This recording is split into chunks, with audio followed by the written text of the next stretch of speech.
You're listening ad-free on Amazon Music.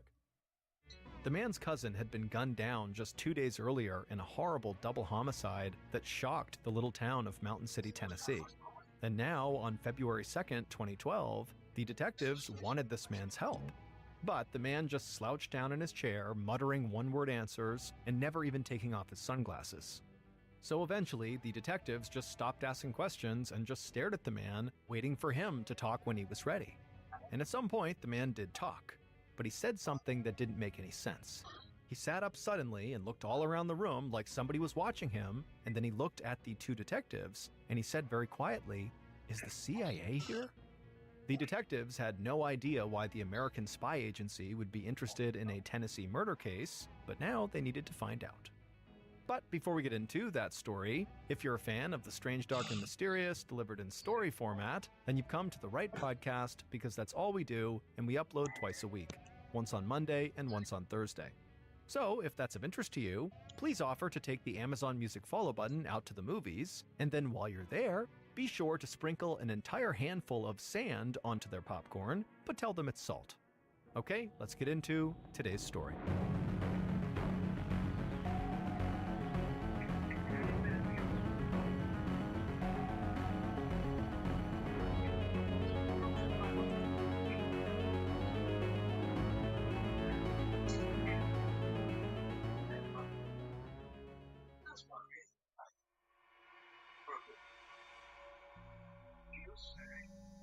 It was after 11 p.m. on January 30th, 2012, when Billy Payne Jr. got a call. A buddy of his wanted to come to his house in Mountain City, Tennessee to buy some drugs. But Billy didn't appreciate getting that call. Sure, Billy was a small-time drug dealer, but he wasn't the crazy bachelor he used to be a few years earlier. He was 36, and he had a family now, including a 6-month-old son who had finally fallen asleep. And so the last thing Billy needed was a late-night visitor to wake the baby up again. So, at 11:30, he texted his friends saying they couldn't meet up. He explained he had to be up early in the morning for his job at the thread factory, and so he needed some rest. His friend would just have to get his pills somewhere else. But as much as this call was annoying because it was inconveniencing, the truth was Billy was actually in the process of trying to leave his drug-abusing past behind. Billy had always been the life of the party in his small town. He was the guy who always had a beer in his hand and an endless parade of girlfriends. He drove a Mustang and bragged about going to Las Vegas for the weekend. His cousin, Jamie Curd, described Billy as being a man with caviar tastes on a working man's budget. But all that high living had a price. Billy had developed a nasty addiction to opioid painkillers, an addiction that he supported in part by selling opioids himself. Billy knew he'd made his share of mistakes in his life, including the fact that he had a young son in Florida that he never saw, but his opioid addiction was the worst. It clouded his judgment, it sucked up his money, and always left him feeling desperate for more. After Billy finished texting his friend, telling him not to come over, he went to go peek in on his baby, Tyler, who was all tucked into his crib. Billy smiled at the baby, and then he headed down the hall to join his girlfriend, Billie Jean Hayworth, in bed. Billie Jean was 13 years younger than Billy, and she was slender and pretty, with short brown hair. She was also an outdoorsy Tennessee girl who loved nothing better than fishing, hiking, and camping. Billy had had his eye on Billie Jean from the moment she had come to work on the cleaning crew at the thread factory 3 years earlier. And soon after they had met, the two started spending all their time together. By 2010, Billy had invited Billie Jean to move into the small one-bathroom house that he shared with his father. By 2011, Billie Jean was pregnant with Billy's child. That same year, Billy had begun going religiously to an opioid treatment center and taking a prescription drug to control his cravings. And while the new year was still only a few weeks old, Billy still had a feeling that this year, 2012, would be the year he could finally start calling himself a former opioid addict. Billy felt grateful as he looked down at his sleeping girlfriend, but he didn't look for long. He was really tired, and as soon as he laid down and his head hit the pillow, he fell asleep. But parents of infants rarely get to sleep for very long, and just after 5 a.m., baby Tyler started wailing from his crib. Billie Jean wearily swung her feet out of the bed and onto the floor, and then set off down the hall to try to calm the baby down. Billy woke up to all the commotion, and he lay there quietly, listening to the sounds of Billie Jean heating up a bottle for Tyler. He could also hear another voice out in the kitchen. It was his father. Sometimes the house felt a bit cramped, with all of them living there together, but it filled Billy with happiness to watch his father hold little Tyler. After a few minutes, Billy heard Billie Jean changing the baby's diaper, and he heard his father saying goodbye and leaving for work. Then Billy felt Billie Jean slide back into bed next to him, and then he began to nod off again, even though he knew the alarm would soon wake him up. And it was at this point that Billy heard the sound of the sliding glass side door open. Just for a moment, he thought maybe his father must have forgotten something and come back. But then a shadowy figure suddenly loomed in the bedroom doorway, standing there completely silent and still. And even in the darkness, he could tell this was not his father. Billy suddenly was terrified, and he managed to blurt out, "What the hell?" And then everything went black.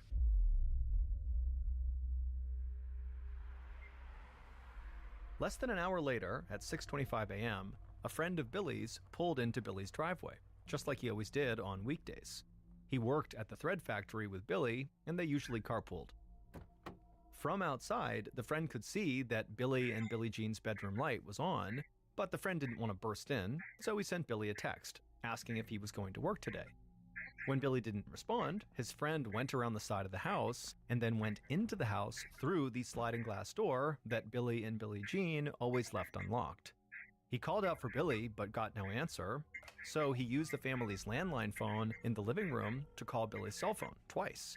But each time, no one picked up.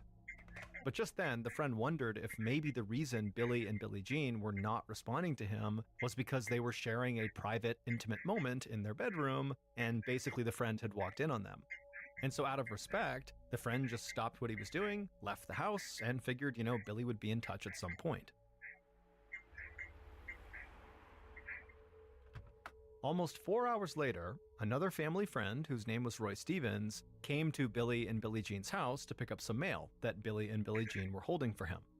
And just like the friend from earlier, Roy also ended up going into their house through the unlocked glass sliding door and began calling out for Billie Jean and Billy. And when no one responded, Roy walked down the hall to the couple's bedroom and went inside. And what he saw gave him the shock of his life. Billy was lying on his back on the bed, not moving and covered in blood. Roy ran to Billy and shook his arm, but it was useless. Billy was totally lifeless. Roy began screaming, "No, no, no," over and over and over again. Then he rushed outside and yelled for his wife, who was waiting in the car, to call 911. Then Roy went back inside, and he would make an even more shocking discovery. He heard a murmur coming from the baby's bedroom, and when he went into that bedroom, he saw Billie Jean lying on the floor in a pool of blood. And there in her arms was her baby, breathing but asleep. The baby's forehead was smeared with their mother's blood. Roy couldn't believe what he was looking at, but he just reached down and scooped up the child, and then ran out of the house as fast as he could. Minutes later, paramedics reached the house, but there wasn't anything they could do for Billy and Billie Jean. The EMTs said the couple had likely been dead for hours. This was now a job for homicide detectives. Agent Scott Lott, a veteran detective with the Tennessee Bureau of Investigation, was one of the first law enforcement officials on the scene, and he began photographing everything he saw. He knew immediately that this was not your typical East Tennessee murder that grew out of an alcohol-fueled argument or a domestic dispute. This was something more sinister. It looked like Billy had been shot with a single bullet before he could even get out of bed, and he also had this deep gash on his throat. Lott left the bedroom and walked down the hall to the nursery, and he saw Billie Jean lying on the floor by her baby's crib. She had also been shot with a single bullet. Lott knew she had to have been killed while she was clutching her baby, and the thought of that was so disturbing and just so sad. Lott got down on his hands and knees and began to look for the actual bullet that killed Billie Jean, and he found it lodged in the baby's bouncy seat. Lott was amazed that the baby had somehow been left unhurt in all of this carnage. Aside from the murder victims themselves, Lott felt like the house seemed remarkably undisturbed. There was no sign of a struggle or a robbery or destruction of Billy and Billie Jean's property. Whoever committed these murders was very clean and efficient. After Lott's initial search of the house, he walked outside and waited for Billy's father to come home. Billy's father choked back sobs when he came roaring up to the house in his truck. He had gotten a call from a sheriff's deputy telling him what had happened at his house. He stepped out of the truck, and Detective Lott went over to meet him. Billy's father told Lott that everything had seemed perfectly normal when he left that morning. Billie Jean had been feeding the baby in the pre-dawn darkness, and he was getting ready for work. And now, just a few hours later, his whole property was marked off with yellow police tape, and his son and his son's girlfriend were dead. The old man just couldn't make any sense of it. But as Lott listened to Billy's distraught father, it dawned on him that the killer or killers must have planned the attack in great detail. Billy's dad said he left for work at 5:30 a.m., and Billy needed to go to work an hour later. That left only 1 hour when Billy and Billie Jean would have been home alone with the baby. Lott thought the chances were good that the killer or killers had been waiting in the dark outside the house for their opportunity to attack this young couple, and the thought of that just made Lott's skin crawl. By 2 p.m., the detectives were ready to release the bodies to the morgue for autopsy, and Lott was eager to start talking to people who knew the victims. His investigators had combed every square inch of the house and learned almost nothing from it. Lott didn't know whether he was dealing with a drug cartel hit, or a serial killer, or something else entirely.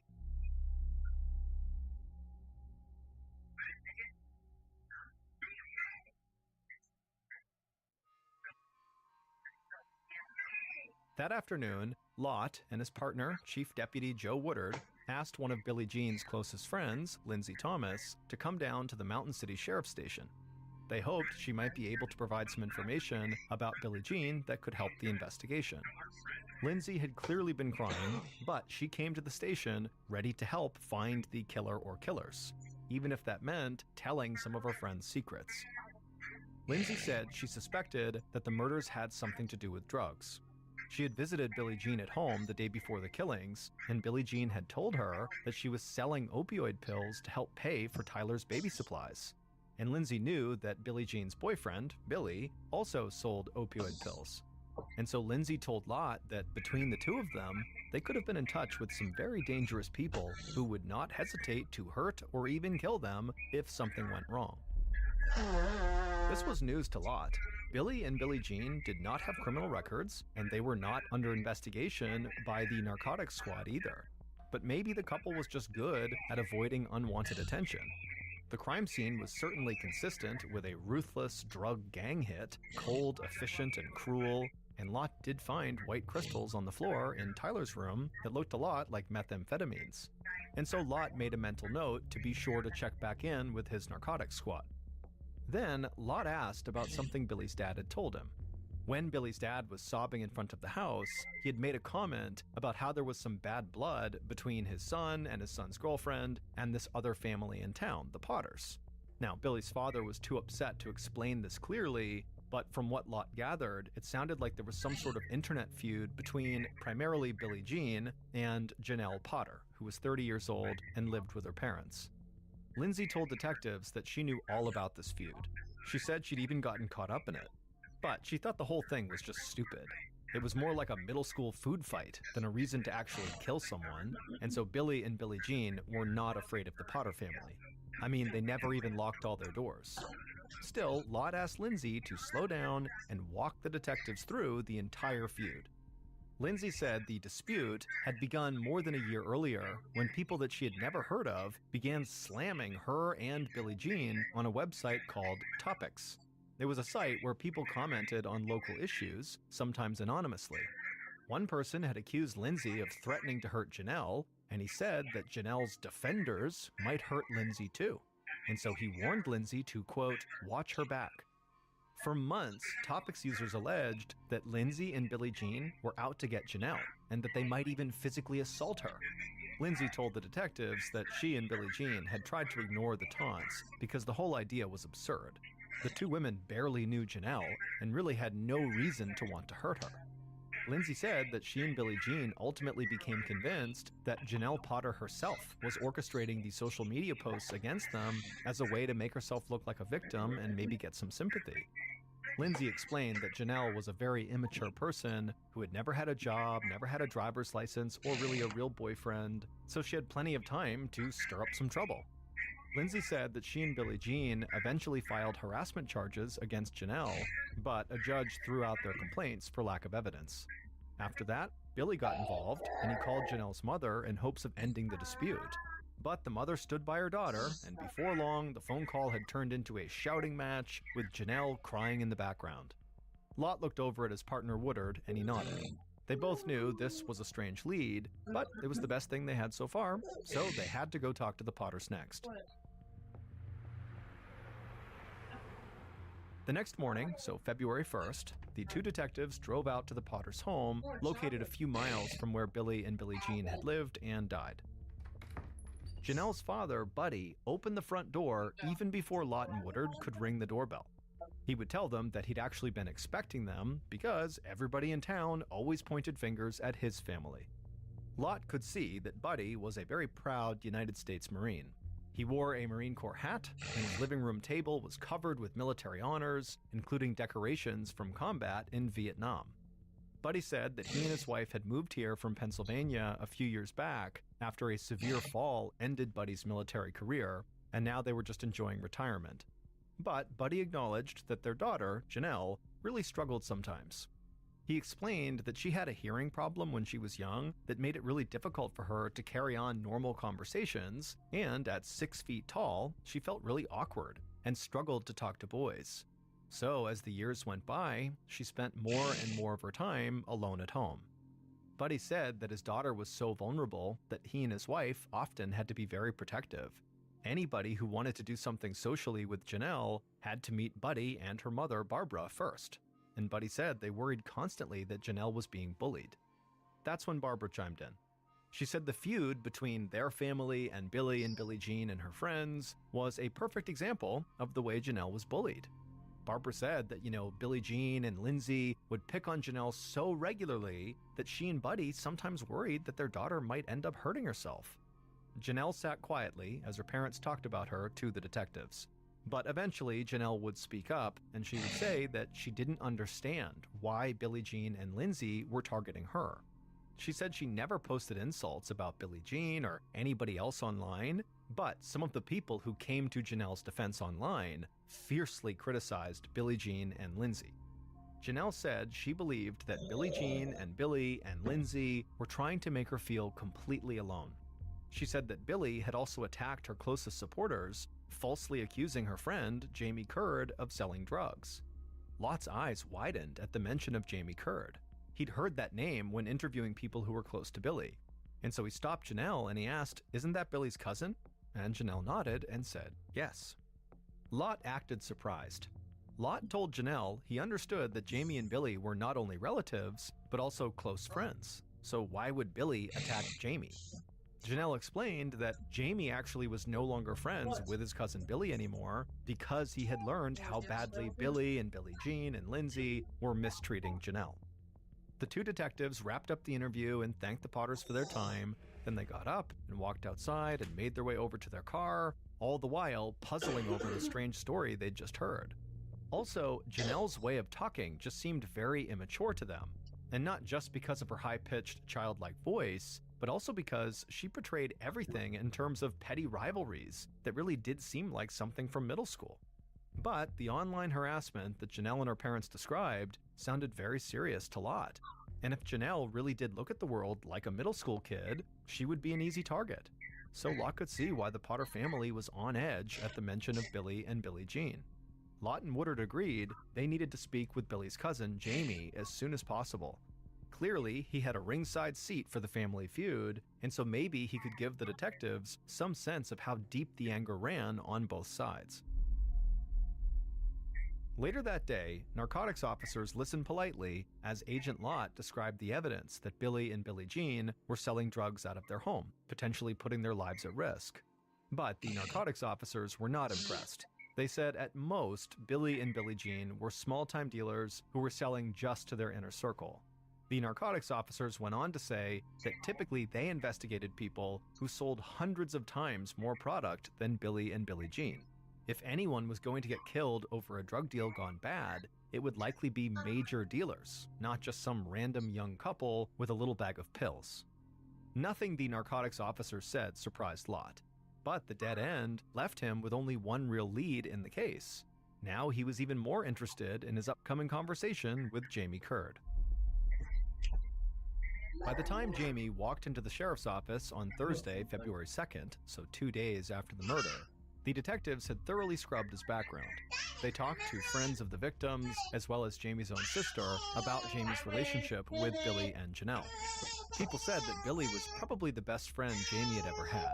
The two men had worked together on the same exact machine at the thread factory, and then they often went out and partied together after the shift was over. And when Jamie's dog died a few years ago, Billy had even come over with beer to commiserate and to comfort his cousin. And when Jamie couldn't find a girlfriend, Billy had introduced him to Janelle Potter, who had just as much trouble getting a date as Jamie did. And Jamie and Janelle hit it off and began spending time together, but they had one problem. Janelle's parents did not like Jamie.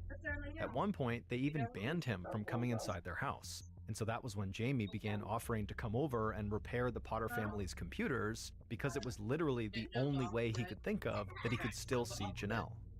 But Jamie's relationship with Janelle ultimately drove a wedge between Jamie and his cousin Billy as the online feud spread to Facebook and other social media, and then to the courts. In the end, Jamie had to choose between his girl and his best friend. And he picked his girl, and the two men stopped speaking to each other. Now, the detectives wondered how far Jamie would go to defend Janelle.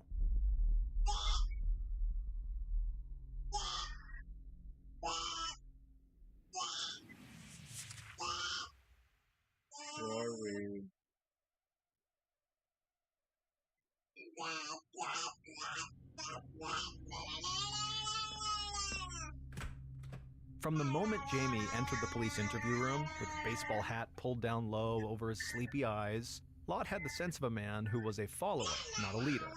Jamie himself was quick to make it clear that he was a country boy who had never strayed too far from eastern Tennessee. He said he didn't really use computers much himself, even though he was enough of a handyman to repair them, but he knew that Billy and Billie Jean were posting threats against Janelle on Facebook and other websites. And Jamie just couldn't understand why Billy would do that, or why Billy denied that it was true. Jamie said he saw firsthand the damage that Billy and Billie Jean's threats were doing to Janelle. Jamie said he had seen Janelle suffer these paralyzing panic attacks over some of the things that Billy and Billie Jean were saying about her. And Jamie said at some point he just couldn't take it. He just could not bear to watch his girl get hurt. Detective Lott said he could only imagine how hard it would be to watch your girlfriend be bullied. Jamie tried to interrupt, claiming that Janelle was not his girlfriend, but Lott ignored him. He said it must have been hard for Jamie to keep from hurting the people who were hurting Janelle. Then Lott leaned forward and looked right at Jamie, and he asked him a very surprising and blunt question. Would you shoot a woman with a baby in her arms? Startled, Jamie just sat there for a moment before he answered with one word: no. And Jamie instantly offered to take a lie detector test to prove he really had nothing to do with these murders. And after that, he went silent. And so the detectives just sat there in silence and stared at Jamie, hoping he would eventually chime in with useful information.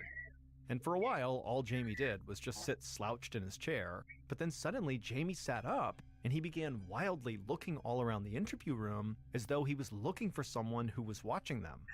Then he looked right at the detectives, and his eyes were wide and his voice got really quiet, and he asked them, "Is the CIA here?" Lott and his partner were dumbfounded, but also intrigued. Why would the Central Intelligence Agency, the country's international spy agency, have anything to do with a double murder in rural Tennessee? Jamie glanced from detective to detective, hoping for an answer to his question, but the two detectives didn't say anything, mostly because this was a totally outrageous question that didn't seem legitimate. But what was absolutely clear in this moment was the two detectives knew they had to figure out what in the world Jamie was talking about. On the other side of town, Janelle's mother, Barbara, had no idea that Jamie was talking to the police at that very moment. But she would have known exactly why Jamie was asking about the CIA. And she, for one, was grateful that one particular spy did keep an eye on Mountain City, Tennessee. For more than a year, Barbara had been emailing back and forth with a CIA agent named Chris, and they had grown very close, like mother and son. In fact, she even sometimes addressed him as son. Chris, the CIA agent, had gone to high school with Janelle more than a decade earlier, and even though his career had taken him around the world since those days, he still kept a protective eye on his high school classmate, and he would let Barbara know whenever he learned of any threats to Janelle's safety. Months before the murders, in April of 2011, Chris had emailed Barbara to let her know that Billie Jean and 2 other women had been prowling around their property at night. Chris said he suspected the women were up to no good, but he was in no position to do anything. He had just broken his arm, and he was in a cast. However, Chris said he had tapped the phone line in Billie and Billie Jean's house, so he would be able to keep track of their conversations. That way, they would know if Billie and Billie Jean were planning anything else. Barbara couldn't thank Chris enough for the warning. He was like a guardian angel. "We love you, son," she wrote back to him. And in the email, she also reassured Chris that her husband, Buddy, was in, quote, Vietnam jungle recon mode, end quote, and he would be ready if any intruders tried to enter their home. Billie's cousin Jamie had also struck up a relationship with Chris, the CIA agent, and Jamie often poured his heart out to the spy about how much he loved Janelle. Chris had assured Jamie that he had a great girl, but he warned Jamie that Billie and Billie Jean and their friends, they really wanted to make Janelle's life hell, and that would definitely affect Jamie's life. So when Jamie returned to the police station to take his lie detector test that he requested on February 6, 2012, so almost a week after the murders, he hoped that Chris, the CIA agent, might be looking out for him. But things didn't go so well for Jamie. The lie detector analyst concluded that Jamie was being deceptive when he claimed he didn't know anything about the murders of Billie and Billie Jean. And so this meant it was very likely that Jamie was hiding something. And this was exactly what Agent Lott was hoping for. Now he'd be able to really up the pressure on Jamie and basically force him to either spill his guts or risk facing first-degree murder charges. And so Agent Lott walked into the interview room where Jamie was once again waiting, and Lott felt ready to break this man down. For the next 2 hours, Lott, along with another detective, threw one question after another at Jamie. What was he hiding? Why was he lying? Was anyone else involved in the murders? And Jamie just sat there mumbling, I don't know, or just grumbling without even answering at all. Finally, the detectives actually started taking pity on Jamie, saying they knew he was not the mastermind. He was probably just following someone else's instructions. Lott said that maybe Jamie didn't shoot anyone, but he needed to tell them who did. But Jamie just continued to mumble and stammer his way, and so Lott was getting really frustrated. So he just left the room and typed up a written statement, a confession for Jamie to sign, that admitted he played a role in the murders. And so Lott came back in the room with the statement, and he slid the confession with a pen across the table to Jamie, and Jamie just stared at it for a long time, doing nothing. But eventually, Jamie picked up the pen and he signed his name down at the bottom. After the interrogation ended, Jamie looked completely defeated, and so he very quickly just agreed to let the detectives come out to the parking lot and search his car.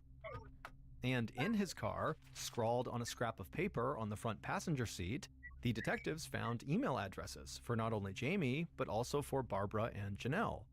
This was like a goldmine to Lott. Now that Jamie had confessed to a backup role in the murders, the detectives could get a search warrant to see all the messages written to and from these email addresses in the months leading up to the murders. If there was a larger plot to murder Billie and Billie Jean, then the detectives would soon know about it.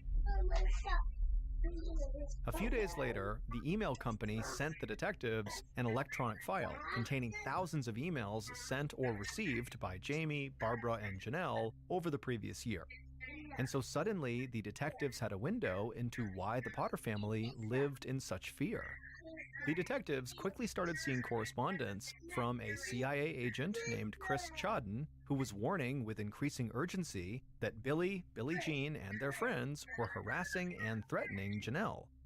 The emails were chatty and personal, sometimes weaving in stories from Chris's CIA work or references to his 3 Great Danes, but frequently coming back to his concerns that these bullies might follow through on their threats to hurt Janelle.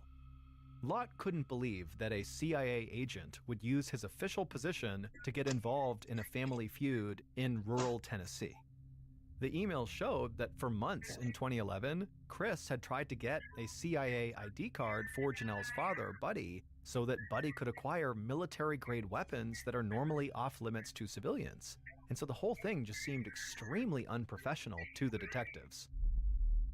So Lott and another detective decided to track down Chris and just ask him what was going on. The detectives found a guy named Chris Chodden who graduated with Janelle from a high school in Pennsylvania, and so Lott got his phone number and called him up. Chris seemed surprised to be getting a call from police in Tennessee, but he agreed to talk. And the next day, Lott and the other detective drove up from Mountain City to Delaware to meet with Chris for coffee at his house. After the detectives and Chris had taken a seat at the kitchen table, they talked for a few minutes, just kind of general niceties, and then Lott just pushed a stack of papers across the table to Chris and told him they were copies of emails that he had written to his old high school classmate, Janelle Potter. But Chris just looked blankly at the papers and then at the detectives, and he said he had never sent an email to Janelle Potter, ever. He knew her in high school, but they were never really friends and did not stay in touch after graduation. He said he didn't know what those papers were, but they had nothing to do with him. Lott then asked Chris about his work for the CIA, and Chris nearly broke out laughing. The CIA? Chris said he was a police officer, just like the two detectives, but he had never had anything to do with the CIA, and he certainly wasn't a spy. Lott asked Chris if he had broken his arm recently, and Chris said he had never broken it. Lott and the other detective believed Chris. He was nothing like the brash CIA agent in the emails, and he seemed genuinely surprised to be asked questions about a woman he barely knew. But now Lott needed to know, if Chris was not the author of all those emails, who was? The emails that the detectives had obtained from their search warrant were enough to fill an entire banker's box when they were printed out, and they included countless emails from Chris himself. But using them to solve a crime was another question altogether. They were not in any particular order, and they covered a wide array of subjects, from everyday trivia like Janelle's love of floppy-eared dogs to Chris's tale of international assassinations. If investigators were going to figure out Chris's true identity, they needed a specialist who could really focus and not be distracted by every twist and turn of the investigation. So they turned to a veteran state prosecutor, Dennis Brooks, who agreed to read every single email until he had a better sense of who Chris really was. For days, Brooks spent his evenings immersed in the electronic world that the Potters and Jamie shared with Chris. Brooks concluded that Chris, if nothing else, wrote like he was a homicidal maniac. In notes to Buddy, Barbara, and Jamie alike, Chris would talk about the need to eliminate Billy and Billie Jean and their friends. He closed one message in particular to the Potters with the words, "Kill, kill, kill," all in capital letters. And of course, Brooks suspected that whoever this person was, this Chris person, they did not work for the CIA. Real CIA operatives, the kind who killed people as part of their job, were notoriously secretive, and Chris was anything but. He seemed to openly brag about his most important assignments. But there was one striking thing about every single one of the notes from Chris that convinced Brooks that the real author, the real Chris, could only be one person. And that person was the mastermind behind the murders of Billy and Billie Jean, using others as unwitting pawns.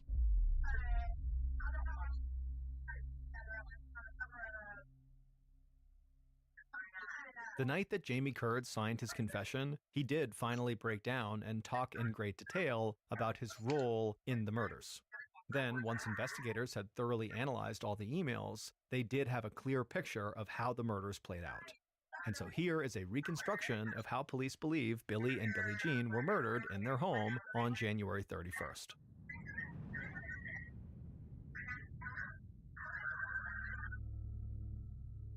Around midnight on January 31st, so right as Billy was crawling into bed, a few miles away, Billy and Billie Jean's killer told Jamie that they needed a favor from him. Would Jamie take a ride to Billy and Billie Jean's house and stand lookout? Jamie knew what this favor really meant. The killer was finally going to take drastic action against Billy and Billie Jean, and they needed someone else for backup. Jamie did not like this idea, but he had known this night was coming for months, and so he agreed to go. So Jamie and the killer drove to a church that was near Billy and Billie Jean's house, where they could see whoever left or entered. And they waited. Eventually, they saw the light go on as Billie Jean brought her baby into the kitchen for a bottle. Then they saw Billy's father packing his lunch for work, and then walking out the door around 5:30 a.m. This was the moment they were waiting for, when Billy and Billie Jean were all alone with just their baby in the house. Now, the couple was going to get what was coming to them. Jamie and the killer put on gloves, and then the killer gave Jamie a handgun so they'd both be armed. Then the killer and Jamie got out of the car, they made their way over to Billy and Billie Jean's house, and the killer slid open the unlocked glass doors on the side of the house, and then they walked inside and headed straight for Billy and Billie Jean's bedroom. Once the killer reached the bedroom, they stood in the doorway to gather their courage for a moment, and then they entered the room. And as soon as they did, Billy woke up and he yelled out, "What the hell?" But the killer was on top of Billy before he could do anything. And the killer put their gun just inches from Billy's face and fired. At this point, Billie Jean, who's right next to Billy, began to scream and she ran out of the room, but she didn't get far because Jamie was standing guard in front of the door that would lead outside. So Billie Jean couldn't escape. Instead, she ran down the hallway to her baby's room and pulled him out of the crib and held him close to her body. And then the killer just stepped into the room, rushed at Billie Jean, they raised their gun and shot her point blank in the side of the head. Billie Jean crumpled onto the floor, still clutching her baby. The killer simply turned around, walked back into the hall, and headed back to the main bedroom. And there, they walked back over to Billy, and just to make sure he was dead, the killer drew a knife and slit Billy's throat, ear to ear. Then the killer walked out of the bedroom and met Jamie at the front door. Jamie gave his gun back to the killer and then ran outside to vomit. And that was it. The intruders got back in their car and sped off. They were in and out of the house in less than 3 minutes, leaving behind 2 dead bodies and a baby who would grow up without parents. But the killer was satisfied with what they had done. At least now his daughter, Janelle, would be safe. Buddy Potter, Janelle's father, killed Billy and Billie Jean.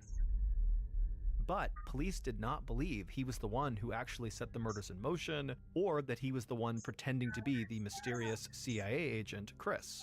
Still, police easily had enough evidence to arrest Buddy, and they hoped that once they had him in custody, he would confirm that somebody else had pushed him to kill. But Buddy owned dozens of guns, and he often carried them no matter what he was doing, whether he was mowing the grass or out at a restaurant, he was always carrying. So when Agent Lott and Chief Deputy Woodard drove out to the Potter house early on a mid-February morning to arrest Buddy, they called ahead to let Buddy know they were just coming by with some follow-up questions. The last thing the 2 detectives wanted was to surprise Buddy and accidentally trigger an armed standoff. When they got there, Buddy let the 2 detectives into the house, but the moment Lott told him they were actually there to arrest him for murder, Buddy reached for a gun. But Lott and Woodard were ready, and they instantly tackled Buddy, pinning his arms and getting him into handcuffs. Then they dragged him outside, put him in the cruiser, and went back to the sheriff's office. On the ride, the detectives told Buddy they knew that he loved his family and he was just trying to protect them. He was no monster. After all, Buddy didn't kill the baby. The detectives reassured Buddy that they understood. The world was going to hell, and sometimes violence was the only solution, right? After all, someone else had warned Buddy his daughter was in danger. And with that, tears began to well up in Buddy's eyes in the backseat of the cruiser, and his voice cracked as he shared with the detectives all the terrible things the CIA agent Chris had told him that Billy and Billie Jean were going to do to his daughter. And it was just too much for him. He had to act. Now, while Buddy clearly missed all the red flags in the emails coming from the CIA agent Chris that clearly indicated he was not who he said he was, the state prosecutor, Dennis Brooks, who reviewed all those emails, he caught the red flags, and it was one particular red flag, a chronic error that popped up in many of the emails, that ultimately led Brooks to discover the fake CIA agent's true identity. Time and again in these emails, Chris made a spelling mistake that was far more typical for a school child than an adult CIA agent. Chris always forgot to drop the letter E from the end of verbs when he added the letters ing to them. So words like loving, taking, and caring all contained the extra E in the middle. And that was the same error that Brooks had seen over and over again when reading emails sent from another person, Janelle Potter. And so Brooks told investigators that Chris had been a figment of Janelle's imagination all along, but one that she had used to very effectively manipulate her entire family. Janelle had basically catfished her own family into believing that she was in mortal danger, and ultimately, that caused her father to go out and kill Billy and Billie Jean. A year and a half later, Buddy Potter, Janelle's father, was found guilty of killing Billy and Billie Jean and was sentenced to 2 consecutive life sentences.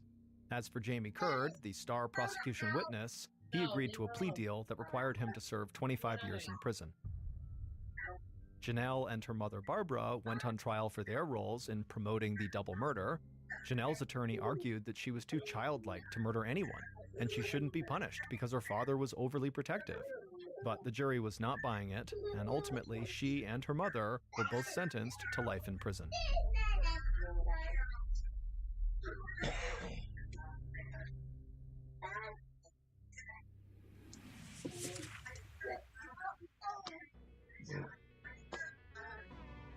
Thank you for listening to the Mr. Ballin podcast. If you enjoyed today's stories and you're looking for more bone-chilling content, be sure to check out all of our studio's podcasts: Mr. Ballin's Medical Mysteries, Bedtime Stories, and Runful. Just search for Ballin Studios wherever you get your podcasts, and you'll find them all. Also, there are hundreds more stories like the ones you heard today, but in video format on our YouTube channel, which is just called Mr. Ballin. So that's going to do it. I really appreciate your support. Until next time, see ya.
Come on,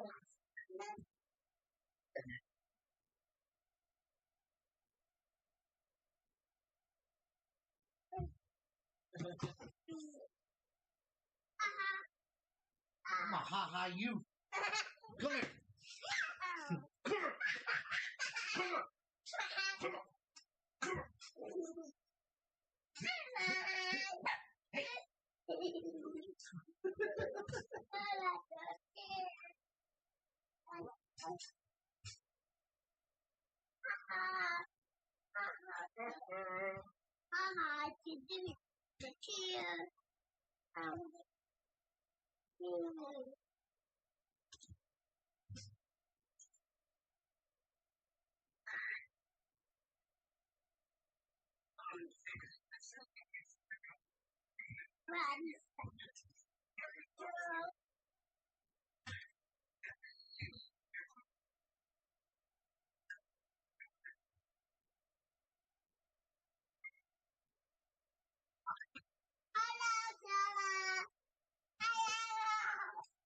Watch out.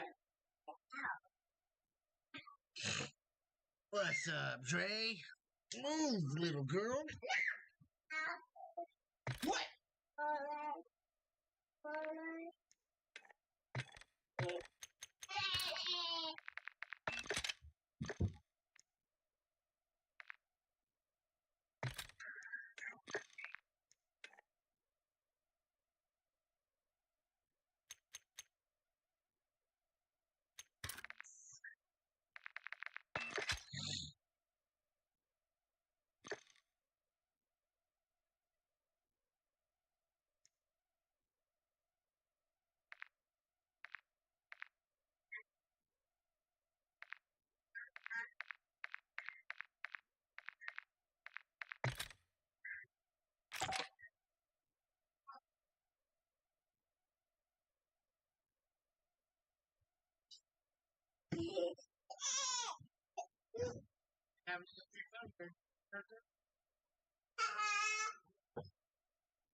All right, watch out. Scoot. Scoot, scoot.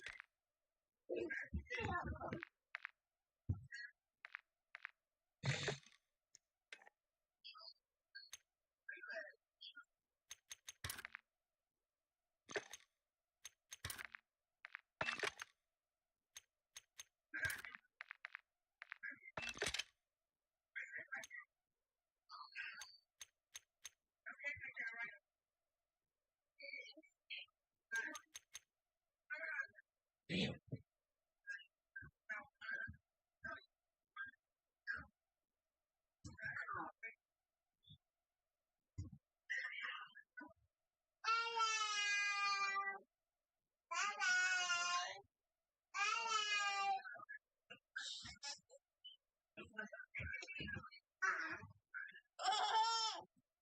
Watch out. Now sit down.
I'm in here, bro. Bro, I'm in here, bro. What up, Woody? Woody Wood. Apollo. Apollo said, I ain't playing with this cracker.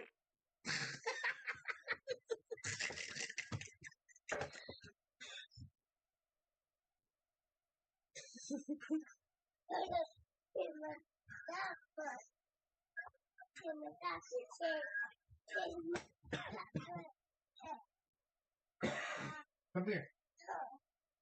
Well, why you bring a pull up if you don't Get changed. feel it?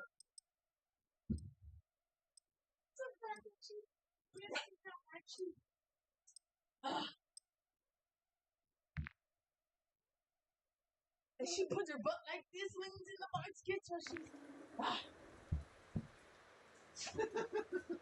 She's threw it up on the bed. Threw it up on Taylor's desk and said, "Change me." And then on the floor. What a booty pop. I'm like, what the fuck? You know, And then I was over here, I was like, We're headed to the war zone. Get geared up and stand by.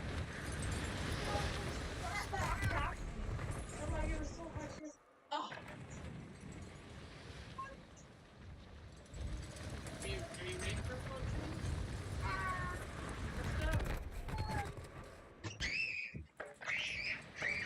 here you go.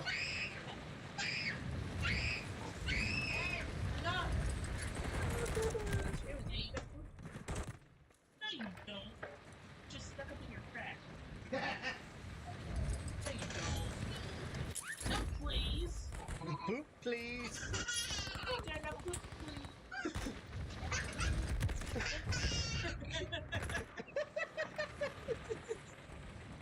No, don't roll. What you doing? Yeah, baby.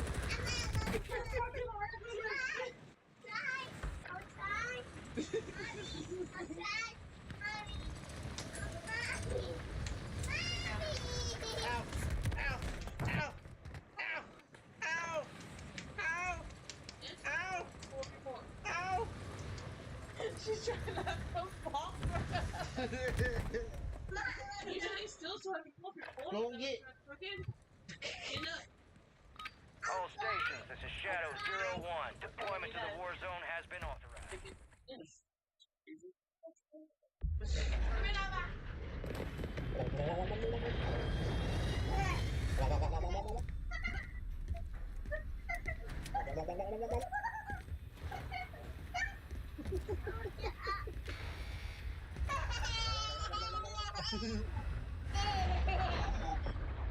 Resurgence. Stay alive to keep your squad in the fight.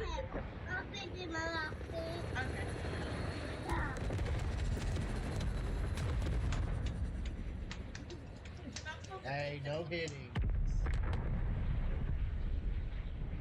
Oh, God damn it. That's what you're saying, didn't you? Ah.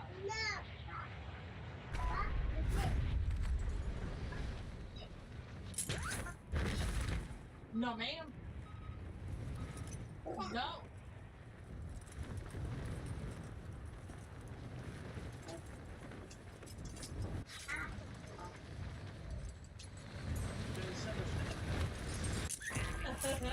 You're trying.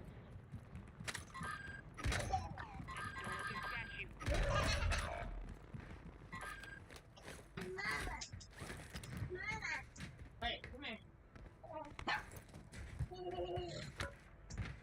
Squad mates redeploying. Well done.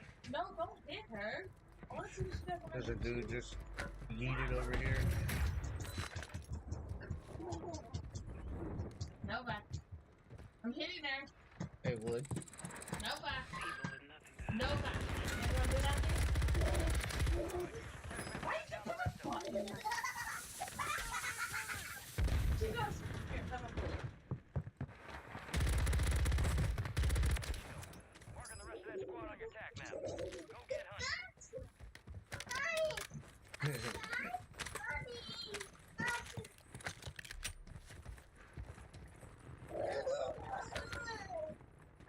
She said, oh, he got me.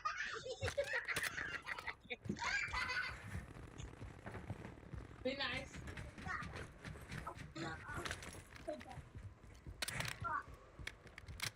Enemy soldier incoming.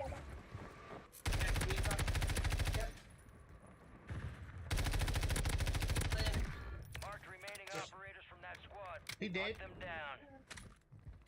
It's just this booty pop. The other guy went up front. Right in front of the bed or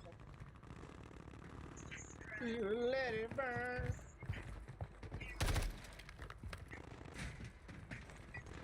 I thought that was... I got spooked by my shadow. Found a contract. You got gas moving in.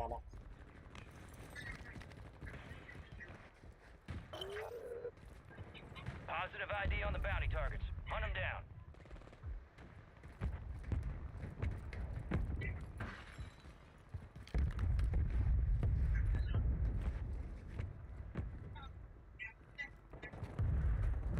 He's in his feelings. Leave him alone. Your squad made it to the safe zone.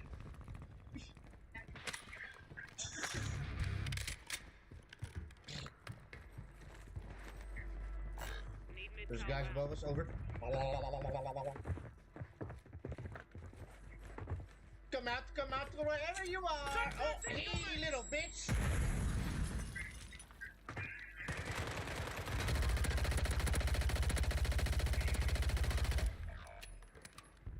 Bro, he's one shot. What do you mean watching him shoot you?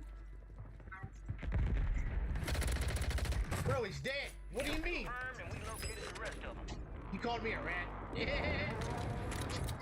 You said you fucking rat. Got a loadout drop in. Guy above me.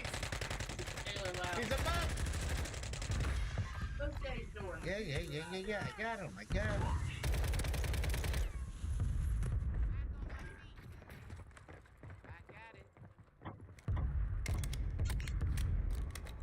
So, bud. Primary objective complete. All targets eliminated. Bing bong. Oh, stay down. No. Really.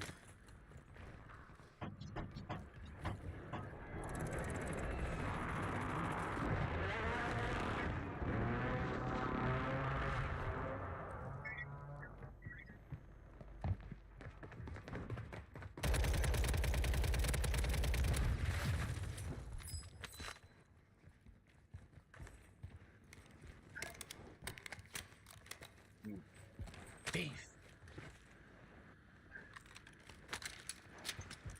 Got a contract here.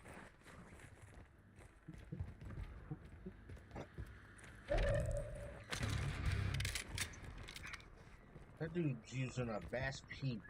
The fuck? No wonder I keep shitting on him.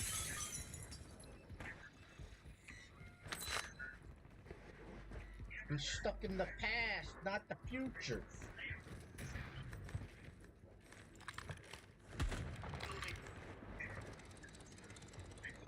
Yeah, they close. They don't want the smoke though. He said, "You fucking rat! Come here! Come here! Come here!" Enemies dropping into the AO.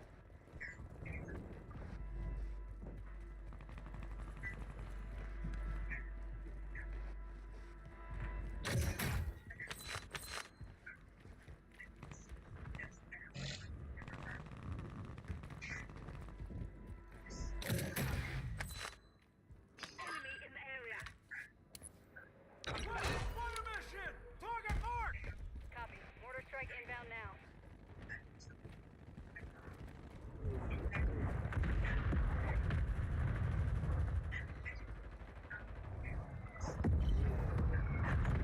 Bounty targets are up. Get after 'em. No hit. Found top of it. He ran. He's scared.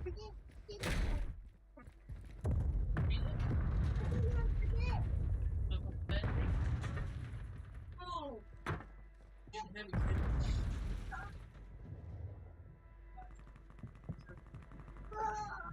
Gas is closing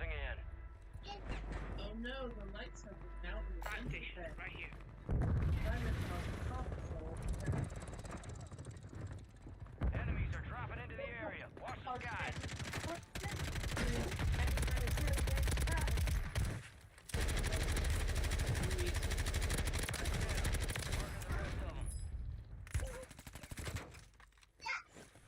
Trouble. I don't know. I'll die. Marking the rest of that squad on your tac map. Get hunting. I don't know all these things. I'm on Ranke. Loadout drop headed your way. Thanks, double, high. Evers.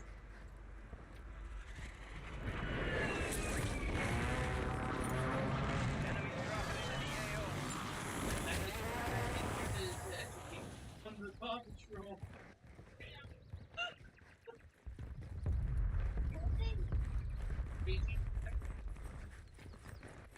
Oh no, the lights have gone out in the venture bay. Driver caused a paw patrol. Together. Amy Bob fast. Tonight was Chase's birthday. Driver tweets have surprise play just for Chase. Got eyes on a weapon. Treat. Driver says Chase. Trick traffic unfound while dropping. Alright. Go out to the swing point. That's where they Fire sale active. Buy station prices have been reduced. Kickstart Everest Level.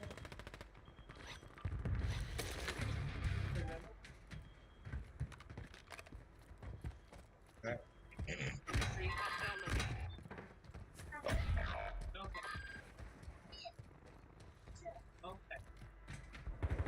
It is simple. I had nothing to worry about. Resurgence window is ending. Watch your six. Bounty target's gone dark. We lost the contract. They need to call the Paw Patrol in case of a retreat.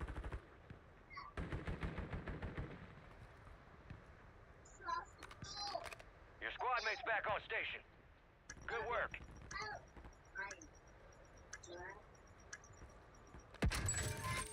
Fire sale's over. Adjusting prices. Enemies are dropping into the area. Watch the skies. You're losing ground. Move it.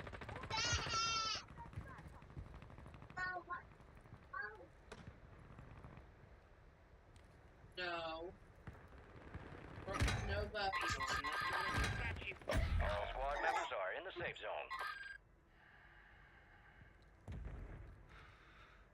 Stay in here. I was trying to read the book. Keep taking it back. I cracked one. Hating Sky, Everest Rebel, and Cuba, flashlights, to decorate Chase's surprise party. I miss my shadows, said Sky.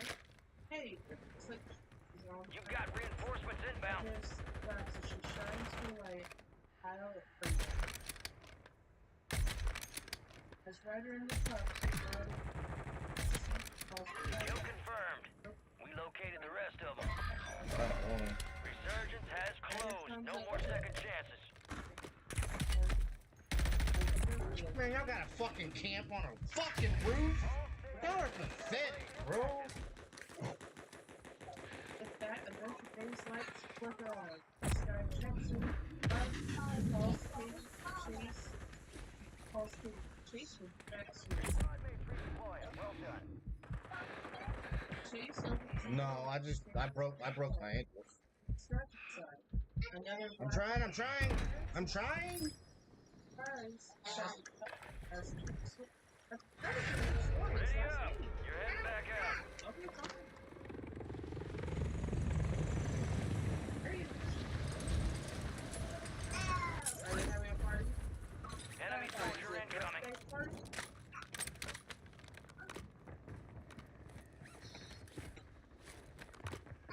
Gas is inbound.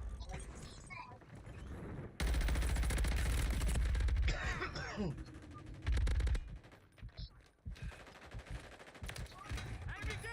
to the safe zone.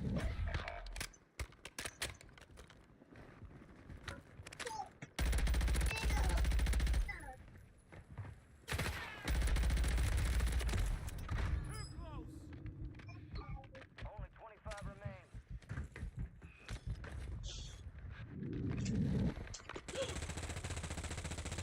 Oh no! You broke it. Searches has been deactivated. No, you This don't is the take it out. end You're game. breaking it. Stop.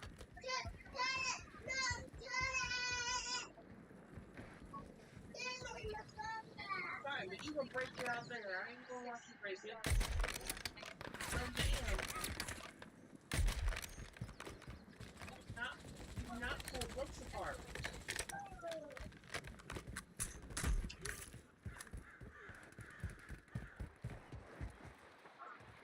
Oh, you don't take the picture out.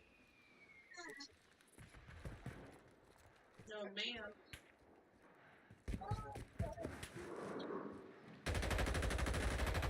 Enemies are dropping into the area. Watch the skies. Because you're not supposed to. Breaking your book. Mommy ain't gonna help you break your book.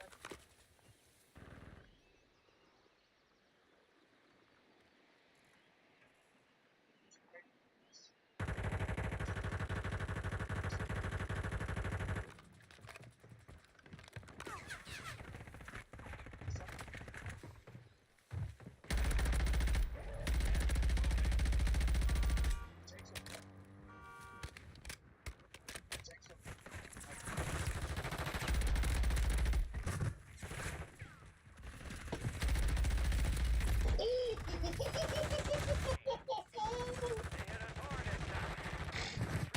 Get back up there, yep.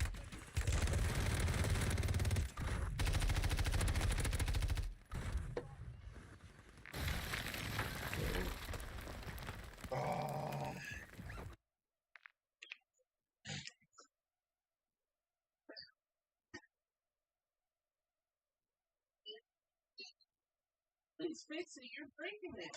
I just told you.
Use this time for some target practice.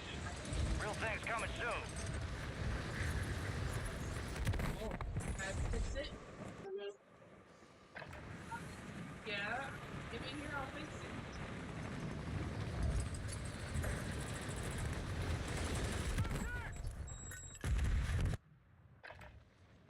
No. Take the fix it. No. Yes.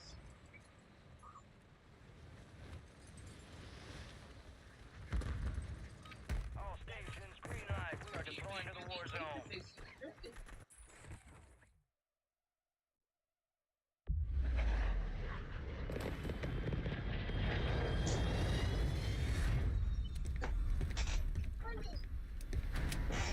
Learning.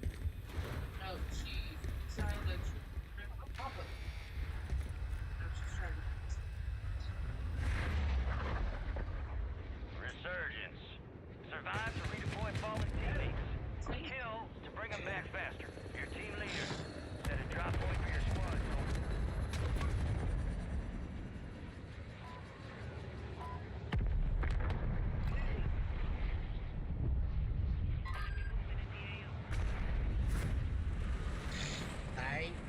He got like 3 people. Over. Oh! I've been fixing that. Let's get you out of this mess.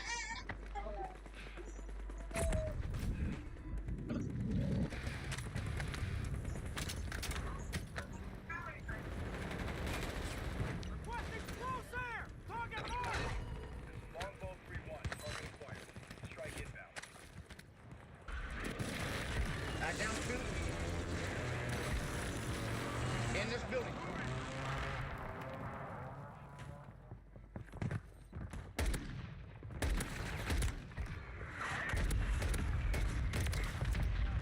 That squad, hunt them down.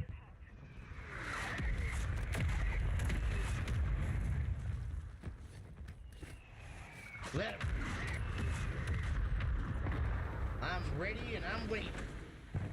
What you got?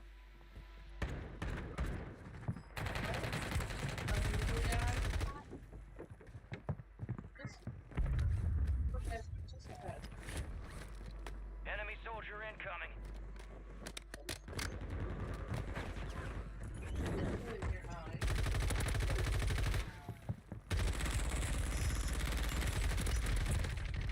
You almost got me! You almost got me!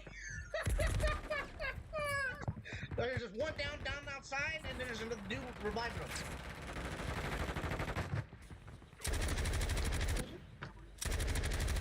Enemy KIA. We are returning you to the front. Right outside.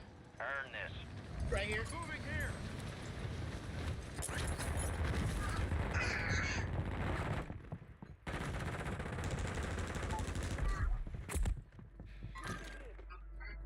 Oh, no ammo.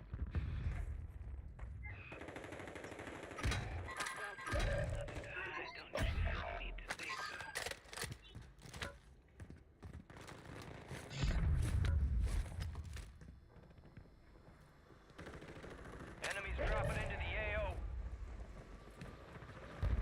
You got reinforcements inbound.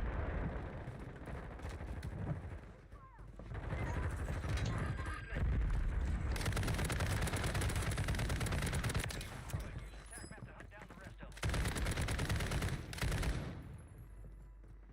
Your squad mate's back on station. Why is there so many fucking people here?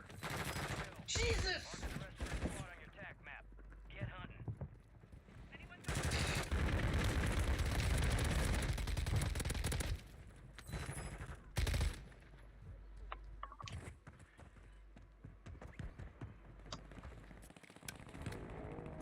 Time for vengeance. You're redeploying.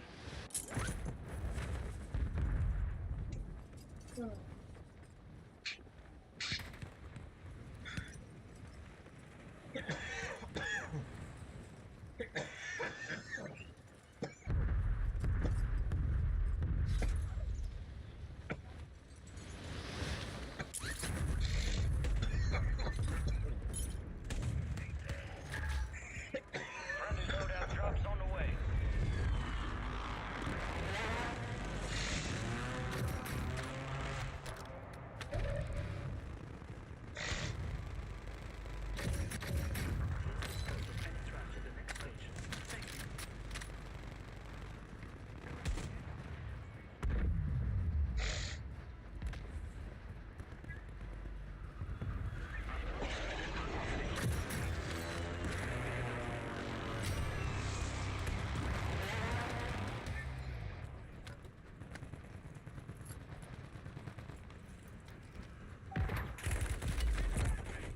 Baby, I cannot mix without paper.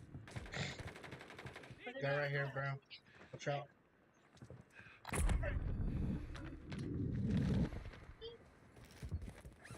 Yeah, right there. That thing's hung up.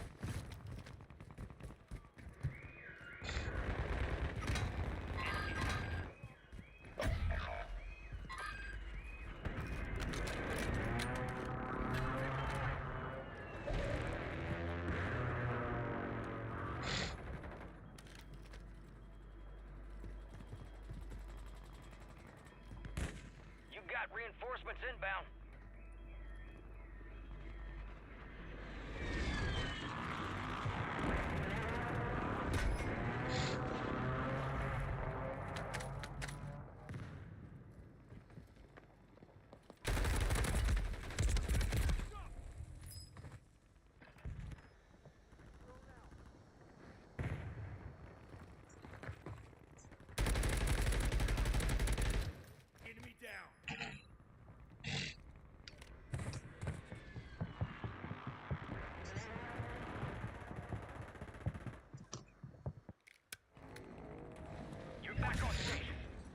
after it.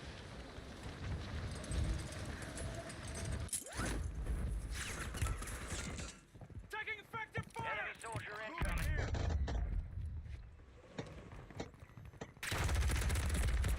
Camping pussy. That's why you died, fucking pussy.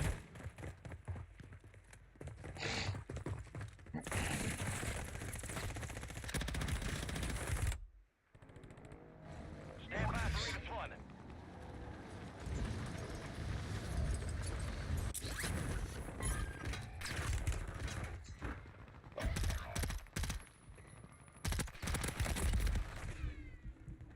Camping pussy, you're gonna die.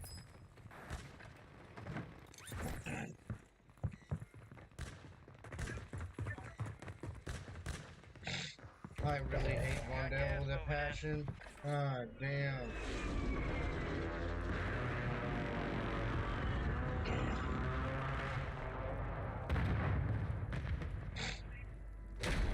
Nope.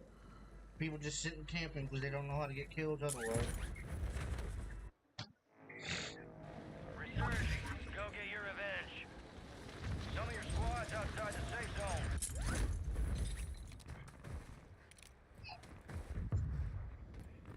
What's that?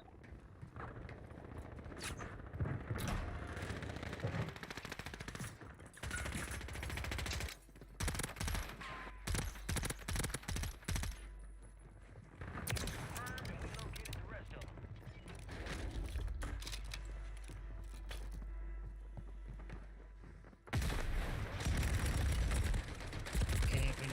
Camping.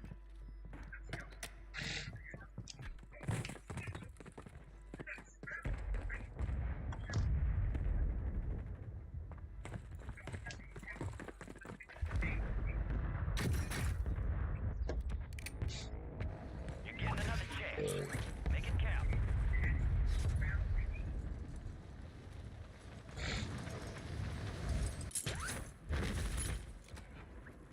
Enemies are dropping into the area. Watch the skies.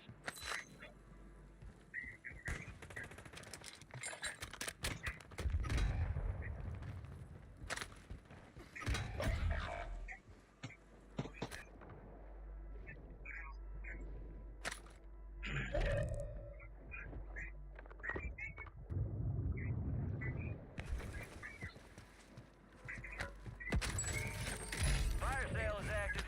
Buy station prices are adjusted.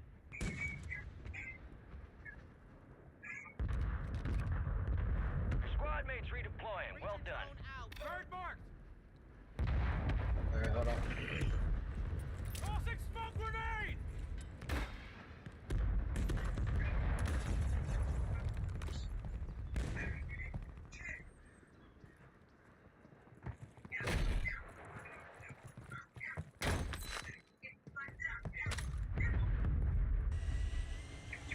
Get ready. Resurgence window's about to close. It's right here on us. Here. Movement in the AO. People with boots on armor.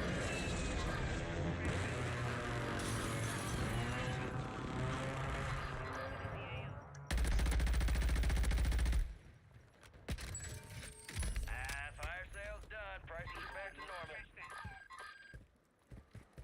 Gas is inbound. People with nothing to hide don't usually feel the need to say so. Oh, look out for that truck!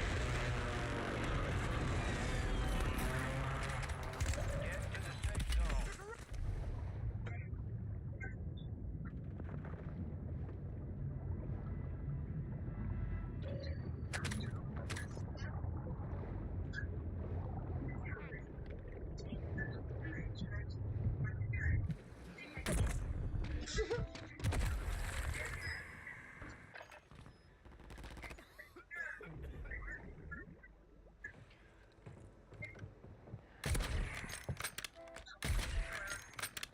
People really think they're good just camping on us.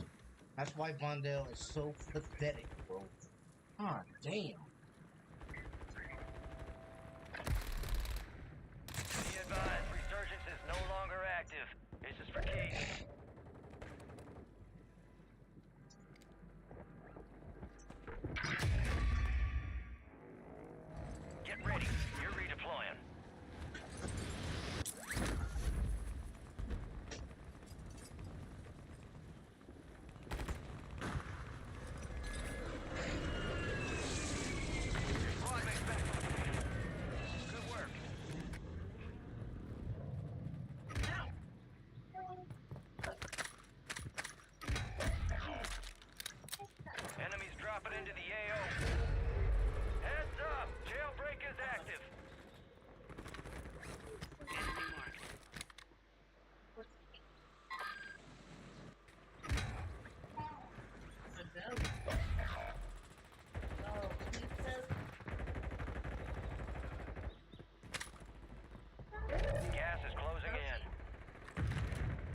ridiculous. Just an opportunity. Hostile eliminated.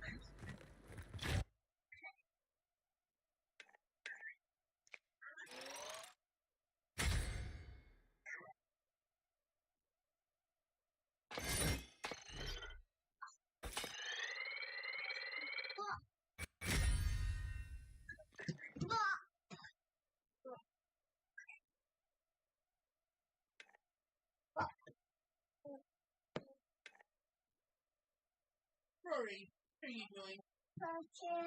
Taylor's chair. Why you do that?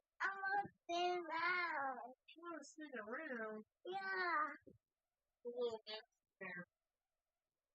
Yeah.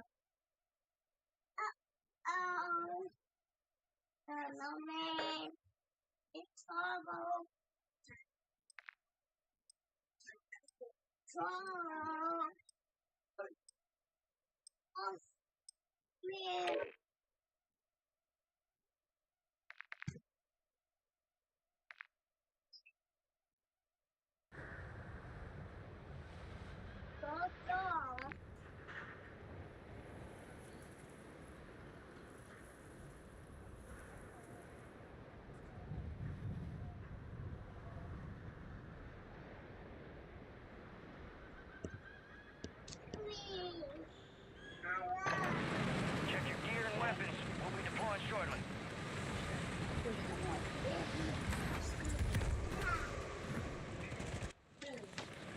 Hey, what I say about that?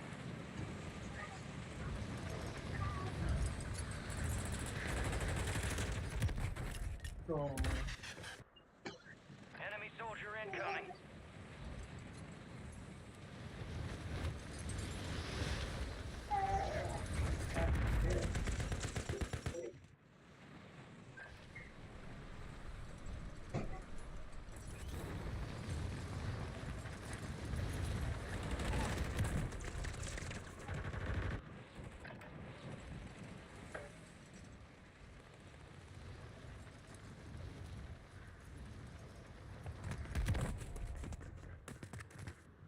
Enemies are dropping into the area. Watch the skies.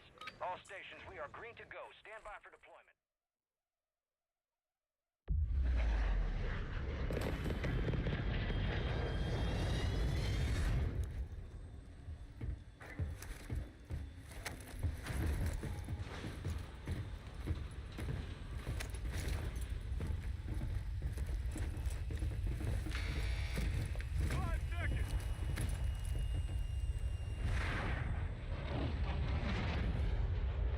Resurgence.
behind me? I got one. Squad on your attack map. Go get hunting. You've got reinforcements inbound. There's a lot.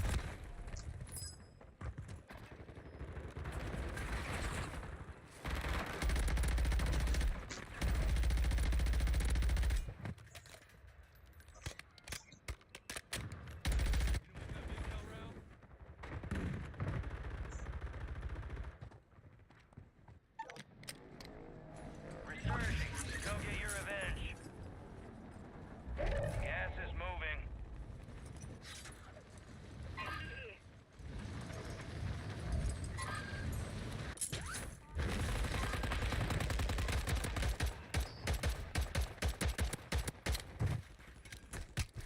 Kill confirmed. We located the rest of them.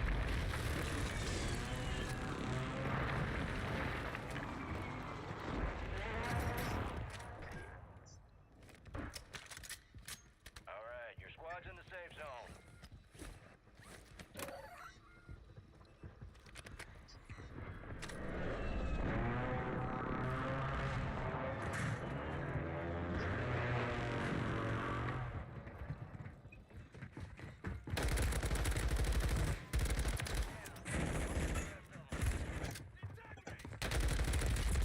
Right here. Two of them.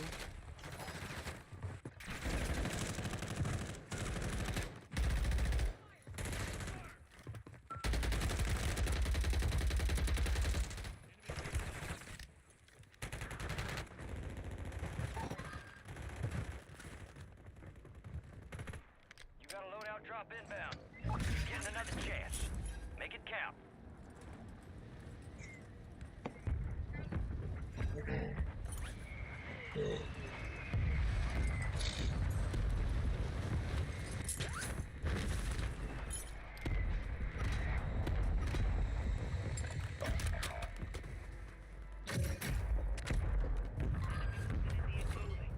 Here, people with nothing to hide don't usually feel the need to say so.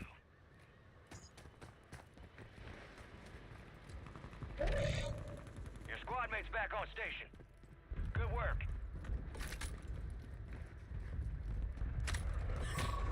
We're detecting vulnerability in the enemy's network. Secure their intel before they go offline, yep. Why are you? Okay.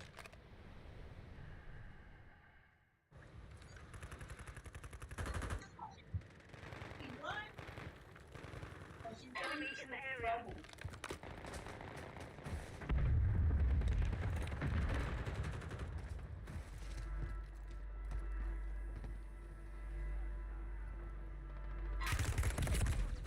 This guy. Need to heal up!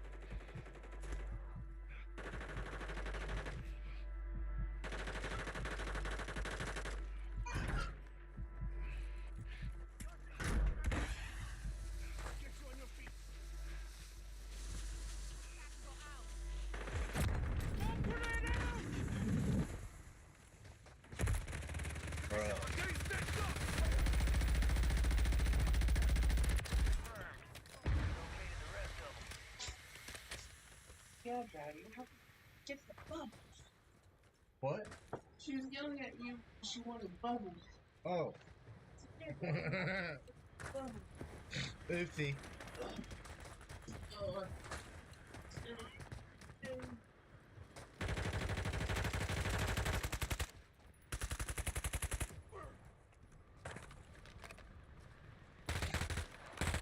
Enemy movement in the AO.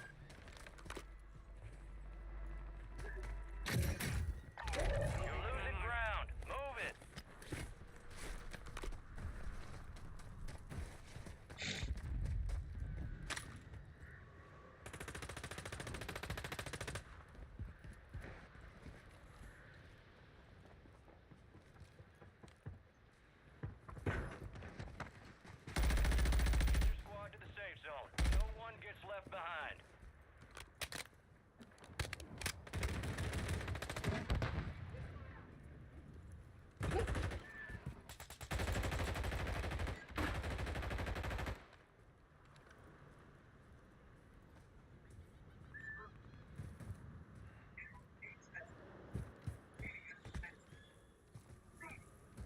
He called you a bamboo.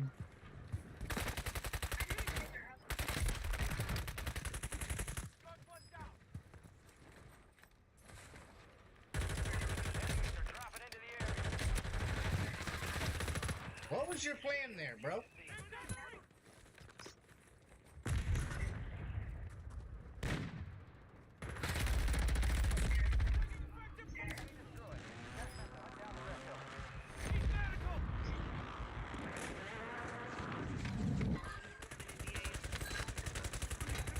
The enemy resecured their network.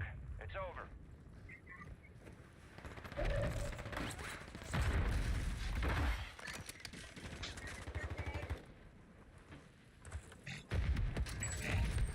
Fire sale active. Buy station prices have been reduced. Squad mates redeploying.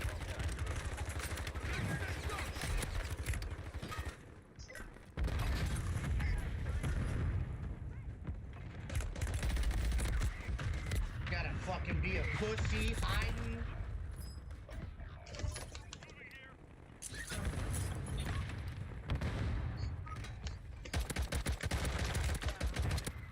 Valiant effort. Start the base for debrief.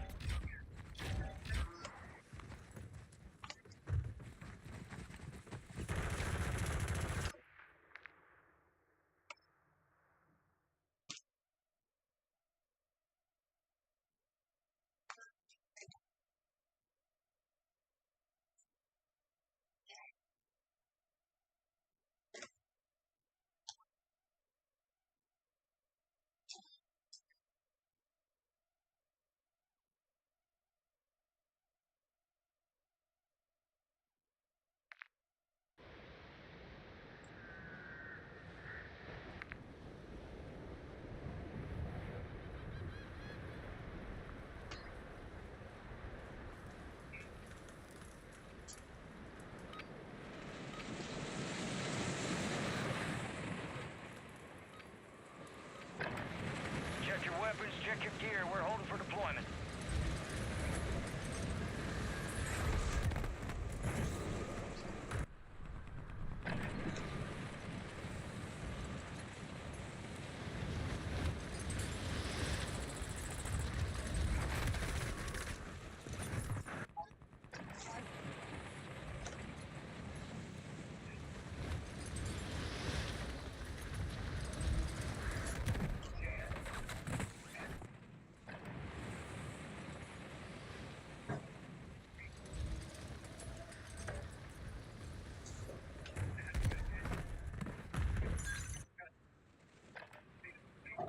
Prep time's over. Now you deploy to the war zone.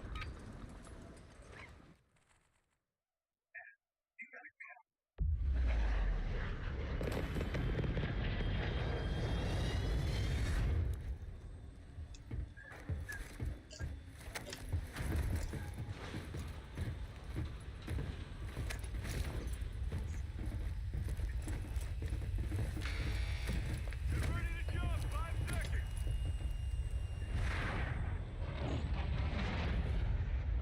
Resurgence. Stay alive to keep your squad in the fight.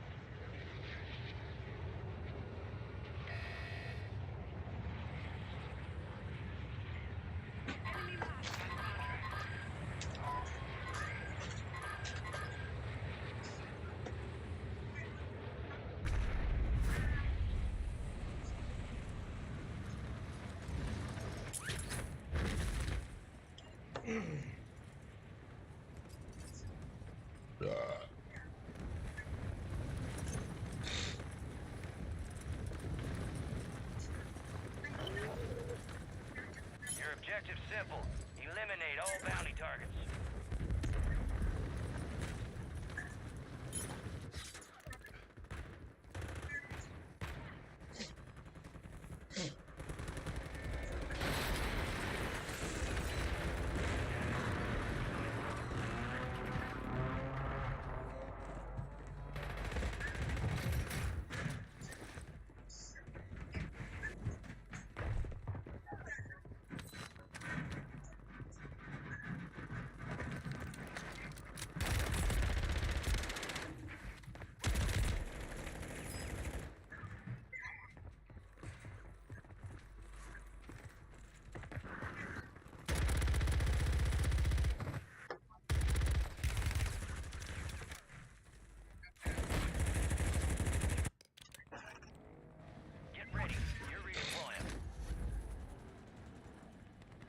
They put 2K on the Game Pass.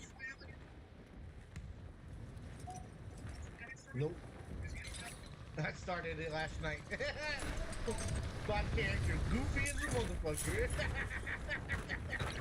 Weapon over here. Enemies dropping into the AO.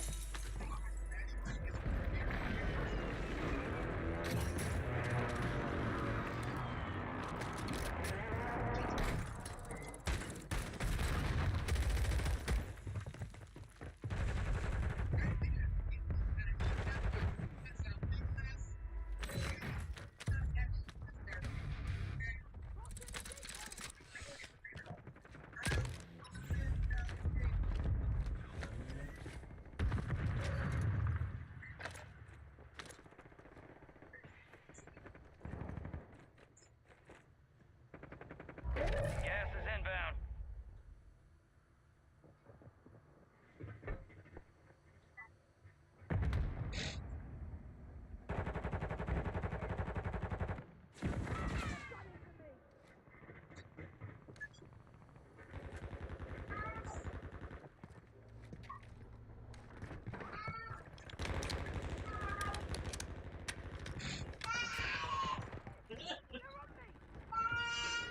The Your demon squad made child. it to the safe zone.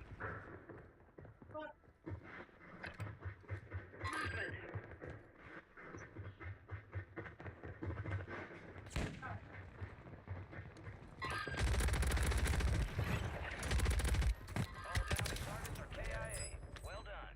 Good kill. Marking the rest of that squad on your tac map. Go get hunting.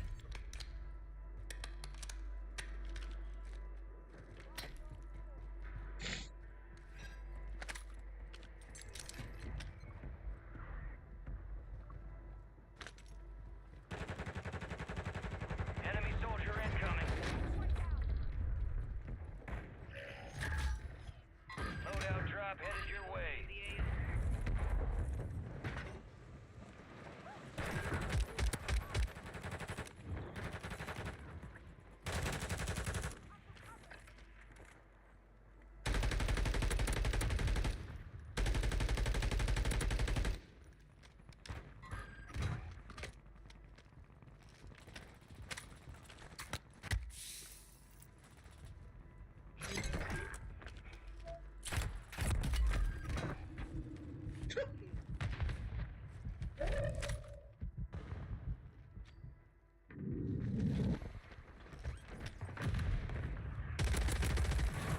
We breached the enemy's network. Locate their uplinks so they can download their intel before they lock us out. Mark remaining operators from that squad. Hunt them down.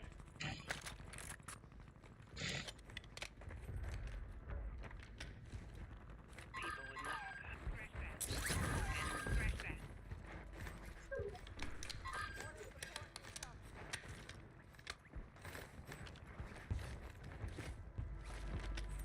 Moving. Enemies dropping into the AO.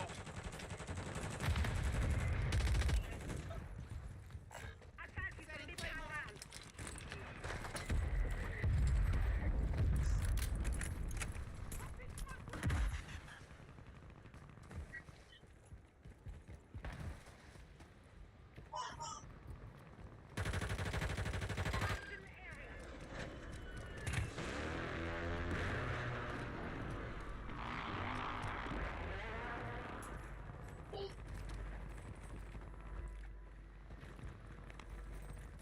Alright,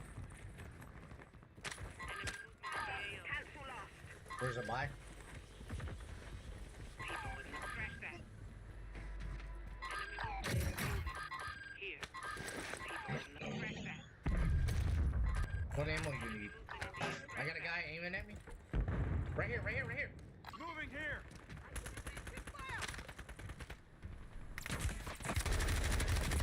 Right here, bro. You're gonna die, bitch. Hi. One more, McMahon. And another one on the bridge. Alright.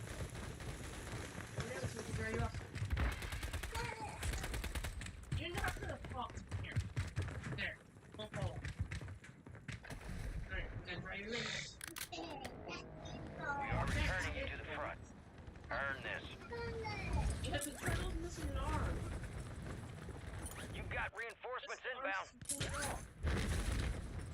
leader. Squad mates redeploying. Well done. Alright, watch out. Bounty targets Keep it identified. turtle. Weapons free. That's mean. Next you're gonna make soup out of it. Right. Hey, let me see your armpits. Arms up. Put your arms up. Let me see your armpits. Yeah. Alright, other one. Slow down, you ass stupid bitch. Alright, and wait. Gotta get under your chin. Go, look up.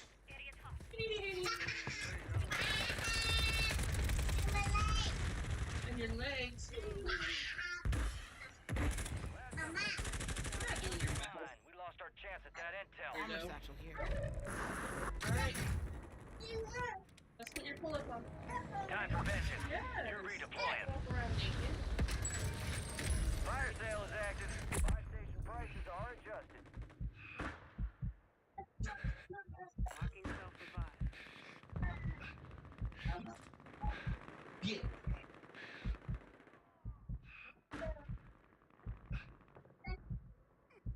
Don't nobody wants to see your nasty butt. Come here. Flip over. Friendly buy station deployed. Pull up on. Okay, well you can fire all you want, but you're still putting your pull up on. Stop it. Don't make me go get mommy. Deployable buy station ready. Mommy smacked that booty. Alright. Stop. No, ma'am. Stop. Make it count. Friendly loadout drops on the way. Your Back mom. on station. Go get after it. Fire sale's over. Adjusting No. prices. No. 24 Put enemies your active. pull up Kill them on. all. You got gas moving in. Foot. Put your foot. An enemy squad's hunting you. Stay sharp. Aurora Beatrice. Let me. Stop. Be Be advised. bad. One squad mates outside the safe zone. no. Enemies are dropping into the area. Watch the skies.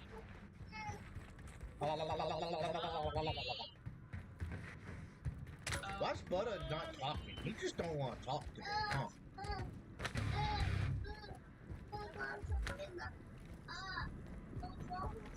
It's because I'm white, huh? Hey! Stop that! Mommy!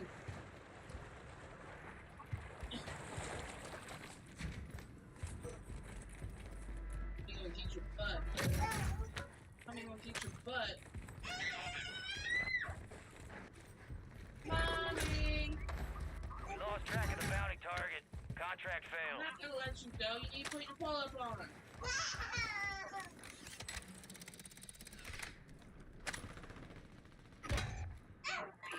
Deactivated. This is the end game.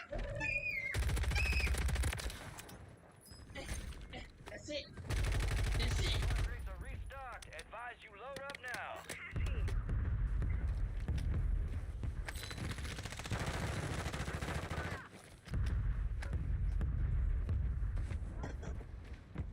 Enemy soldier incoming. Your squad mates back on station. Good work.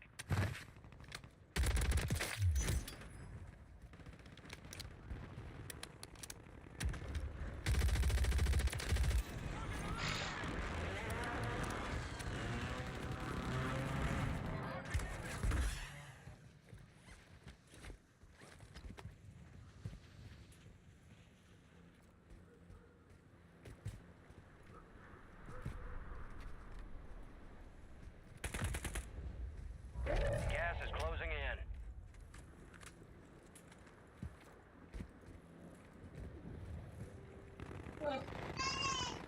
Tossing smoke grenade!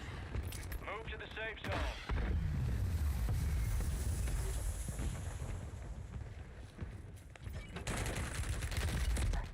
Bro, you didn't push with me, bro? I threw the smoke for both of us! Not nice, sorry. Oh!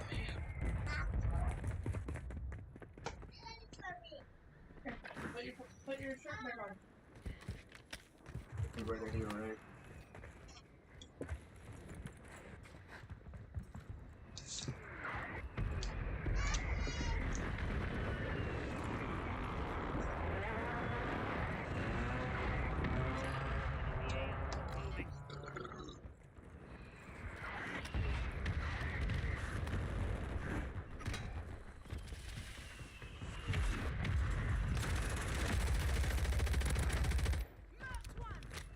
More.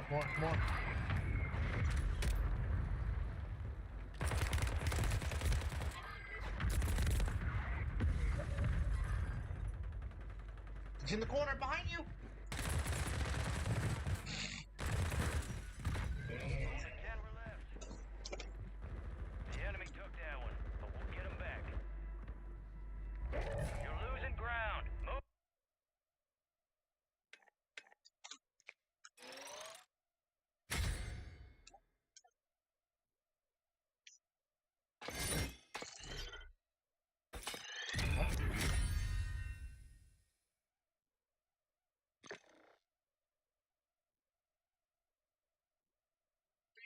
Run!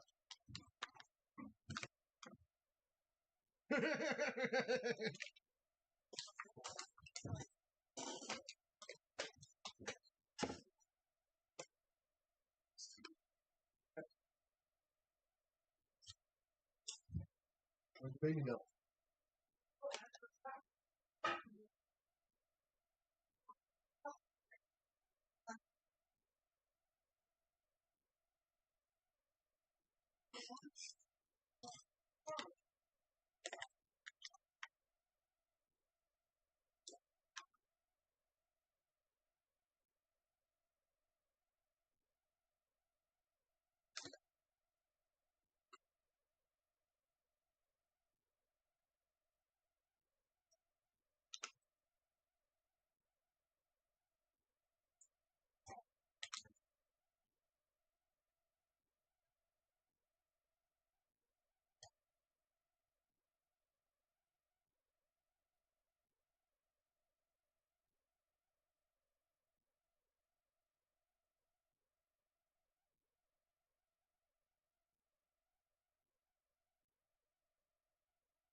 Oh.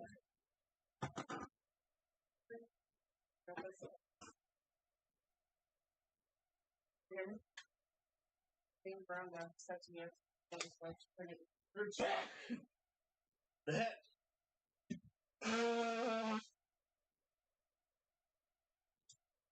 But it says that they decided for his baby, so I'm guessing this one.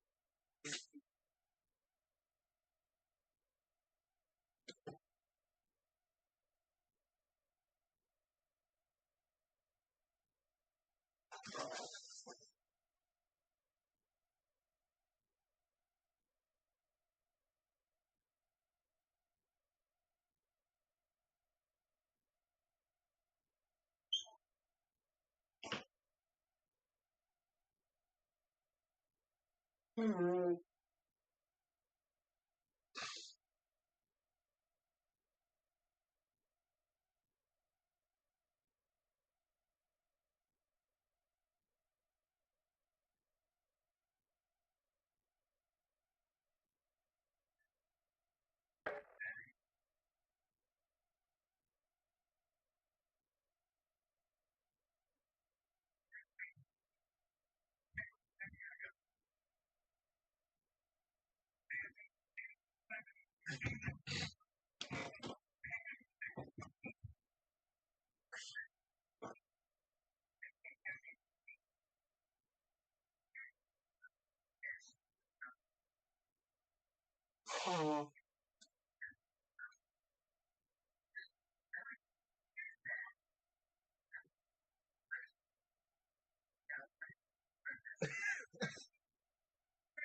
was that conversation man?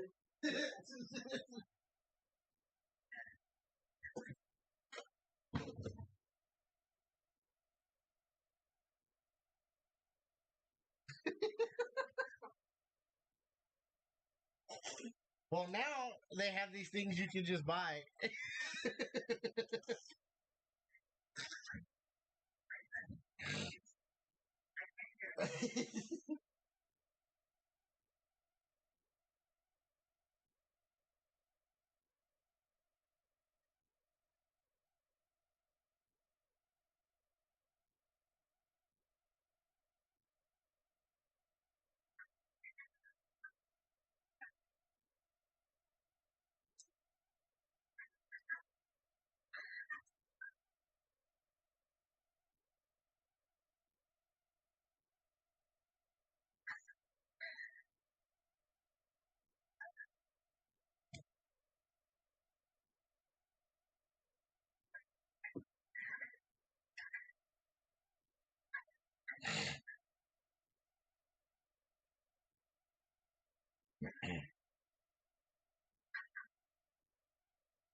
Hold on, I'm stopping.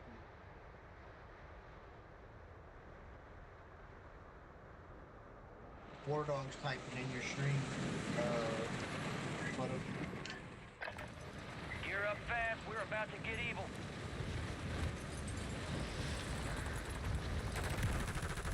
I can't see half your chat because of that big ass pinned message.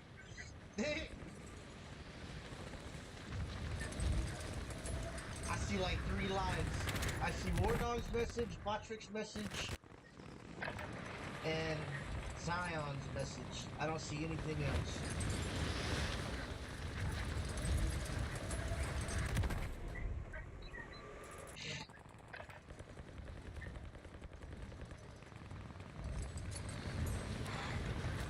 Animal. Yeah, I think we got room for one. Hey, back out. And then when certified comes back, you can take my spot. I have a fourth. I have a fourth, and then I'm gonna invite you, Animal. Yeah, and then he can certify can have one.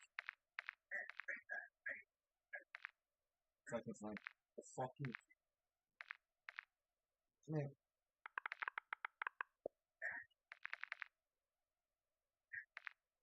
Bruh. Oh.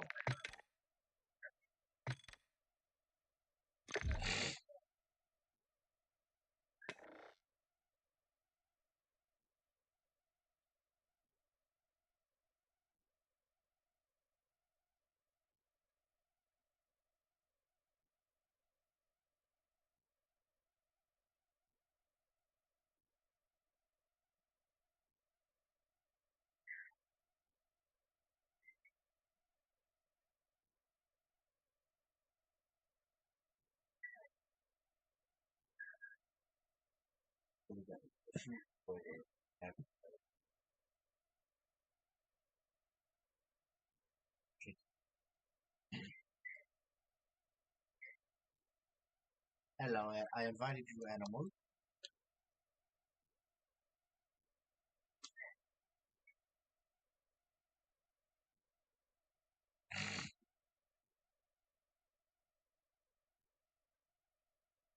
Join, Animal.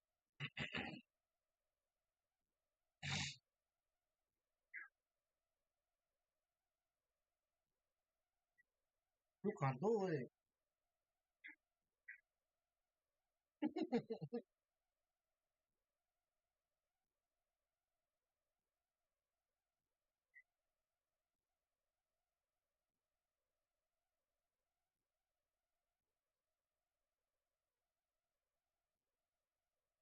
Animal, where are you?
He said he said he said he's setting up the street.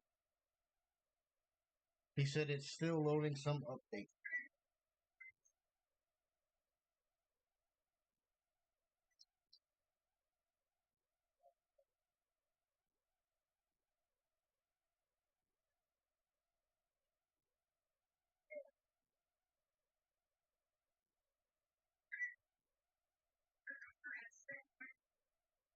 Oh, you good?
ahead.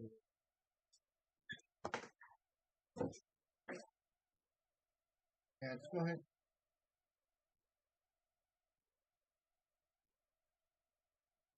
Just in case word comes back. Oops.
We're headed to the war zone. Get geared up and stand by. I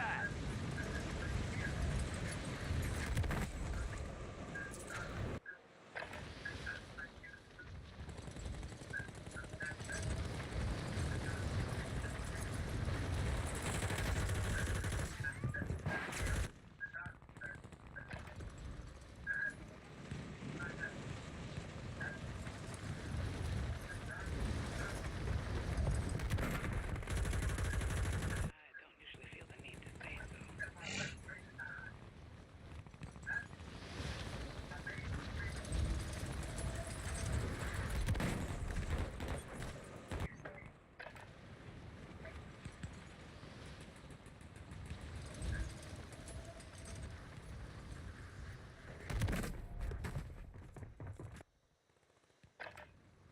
Playtime's over. Stand by for deployment to the war zone.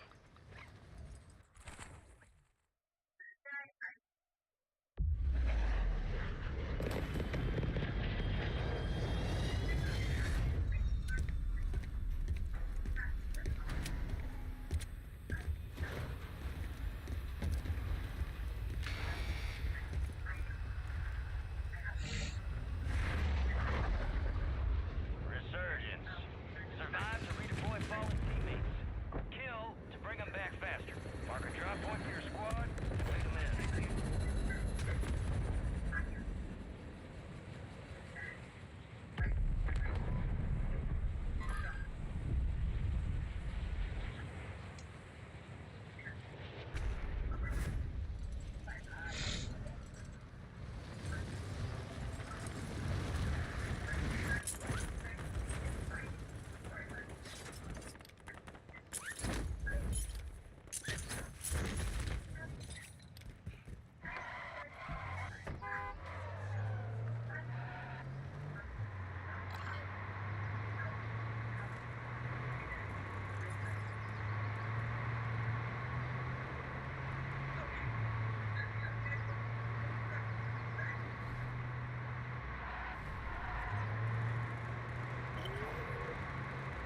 Bounty targets marked. Kill them all.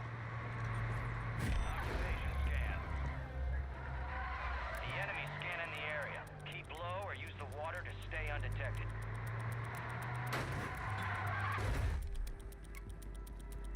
Enemy scans active. Stay low. All bounty targets destroyed. Hell of a job. Enemies detected. Locations marked.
We got more than enough.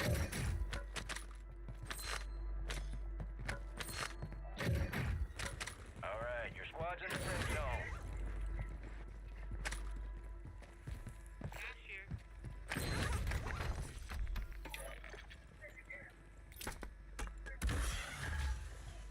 You got a loadout drop inbound.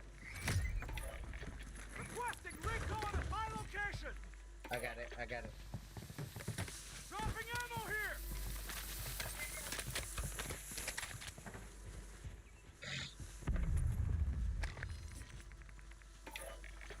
Call again. A counter UAV.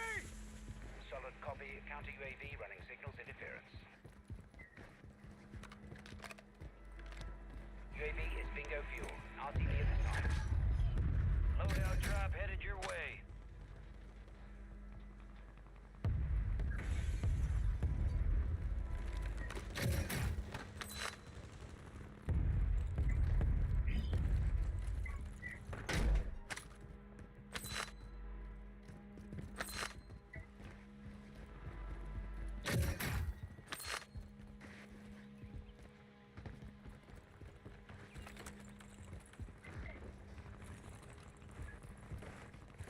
Counter UAV is returning to base.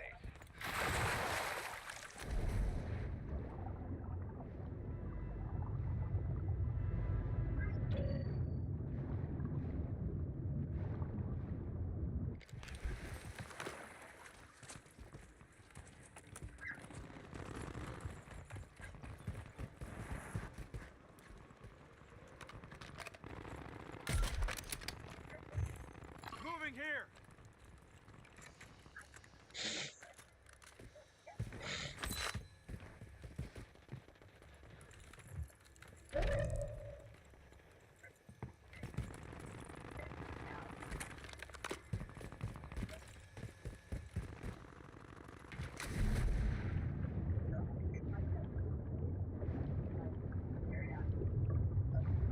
Enemy movement in the AO.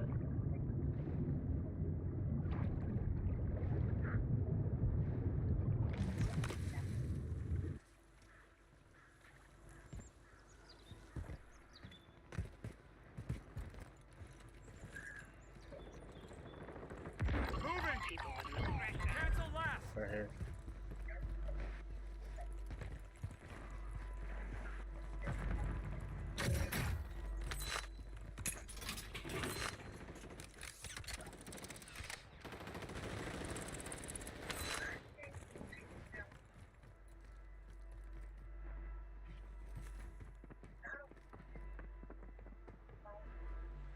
Enemies dropping into the AO.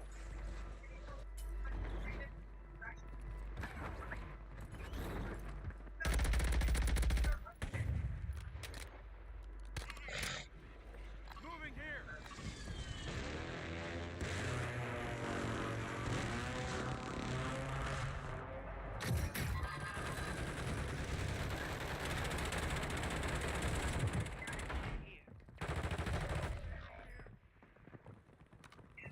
Here.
Here, a guy right here.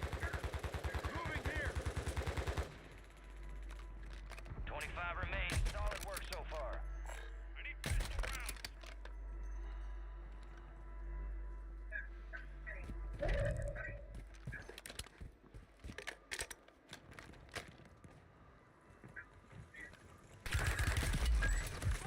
Fire sale active. Buy station prices have been reduced.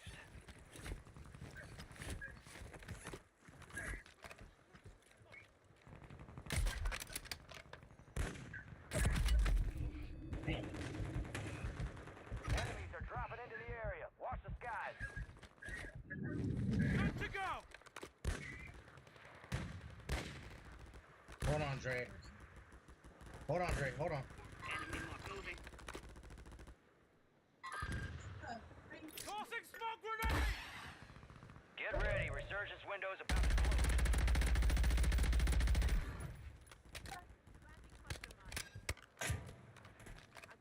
Good kill. Marking the rest of that squad on your tac map. Get hunting.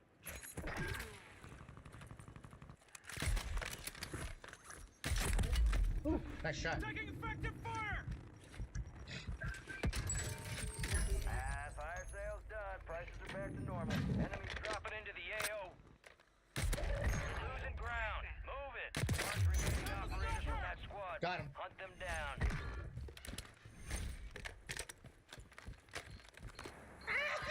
Watch out! That's it, Get watch to the out! safe zone.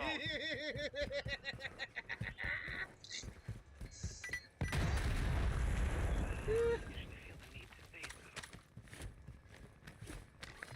Okay, what's that? Requesting recon flyover. I knew there was another one. Shit! Alright, I think I killed them all.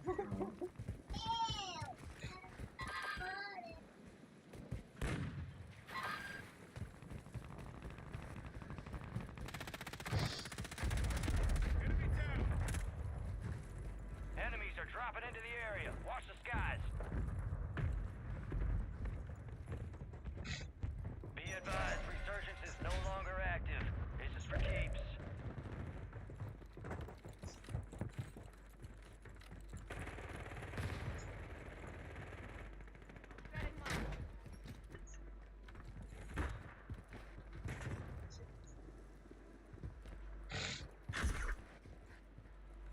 LMG rounds here.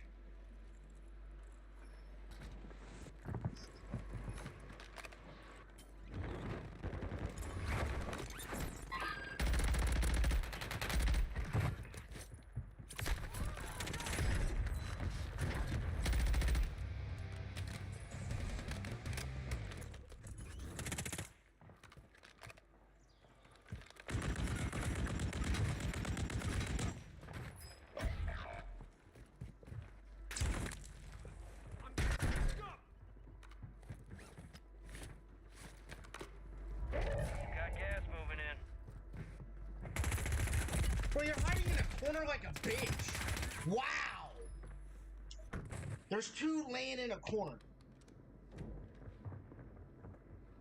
That's crazy.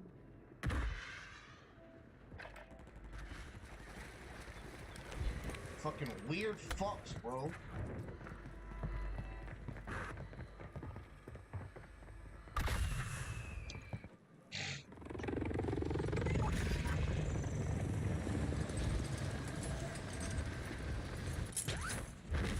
Enemy soldier incoming.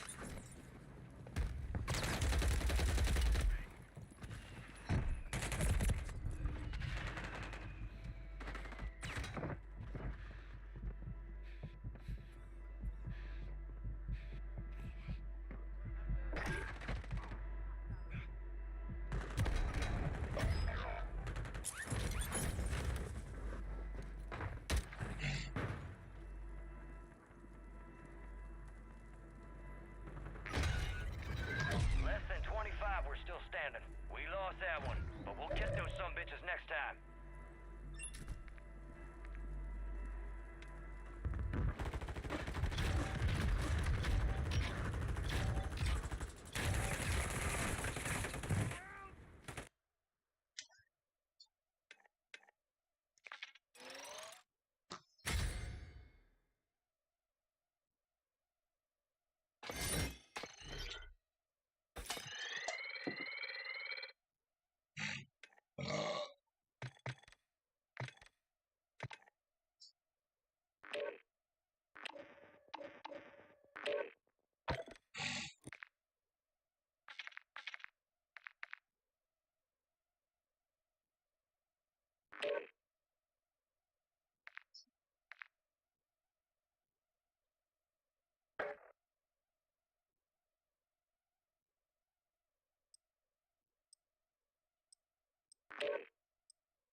about to get evil.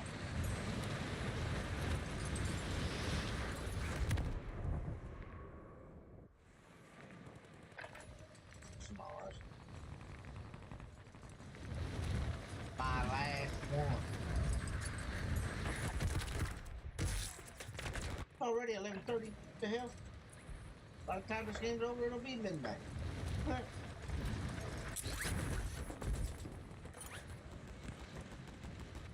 That takes like 20 minutes.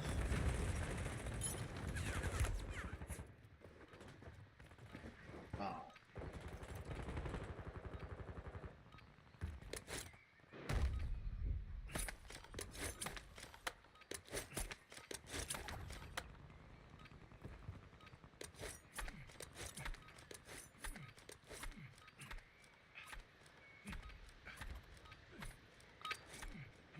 All stations, green light. We are deploying to the war zone.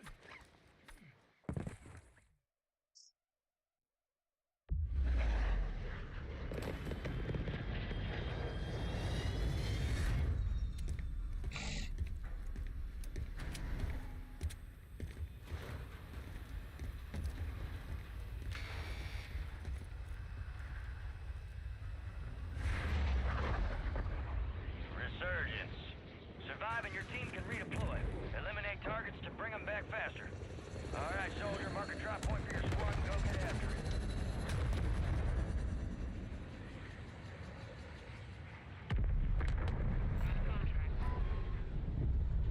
Enemies dropping into the AO.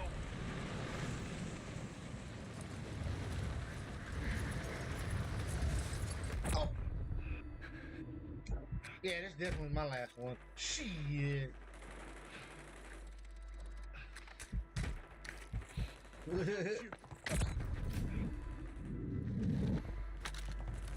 See, what had happened is the way my fingers are set Your up. objective simple. Eliminate all bounty targets.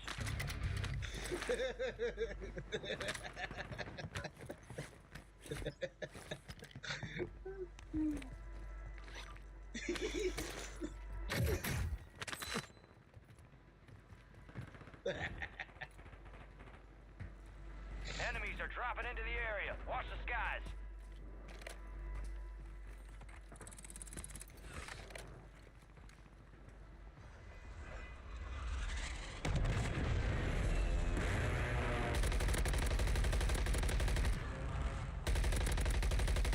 Confirmed, and we located the rest of them. Requesting fire mission! Target marked! Copy. Mortar strike inbound now.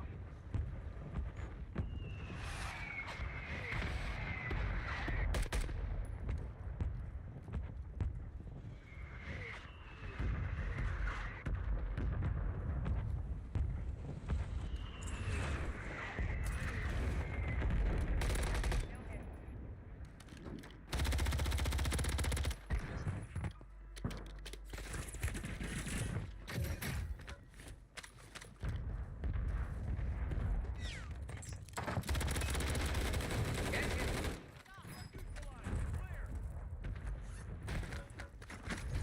He said the way his bank account set up is he just oh!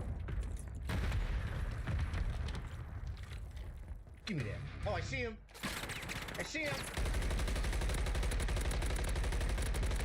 You're dead. Marking the rest of them. Good kill. Bye bye. Marking the rest of that squad on your tac map. Thank Get you all. hunting. Have a wonderful time. Gas is inbound. Thank you. Come again. Don't run from the Lord.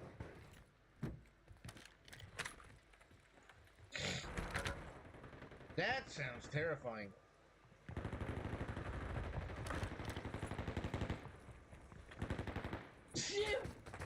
Bless you. Enemy soldier incoming. Your squad made it to the safe zone. Night night.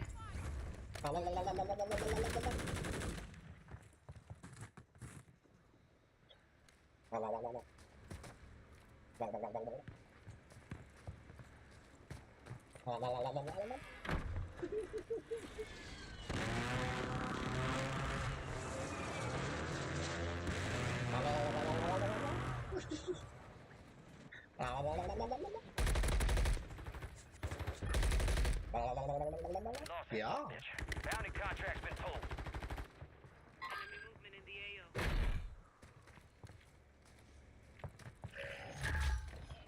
Friendly loadout drop on the way. He said, why can't we be friends? Why can't we be friends? Nothing scratchy. Oh, he right there.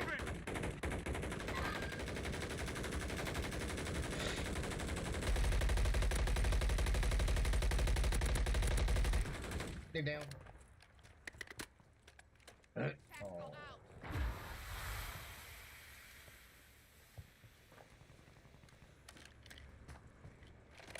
Oh.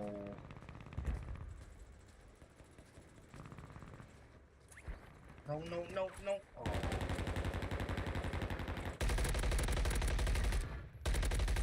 I got him. We located the rest of them.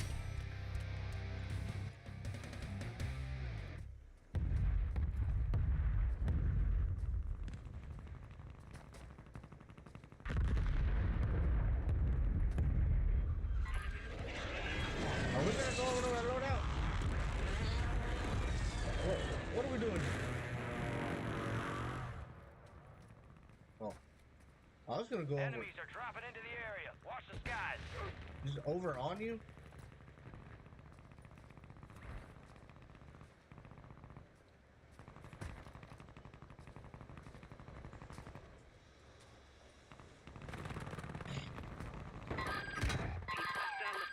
You're inside. I can't do anything.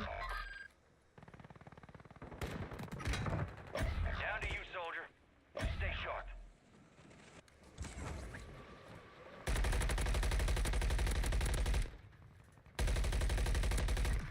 Enemy destroyed. Use your attack map to hunt down the rest of them.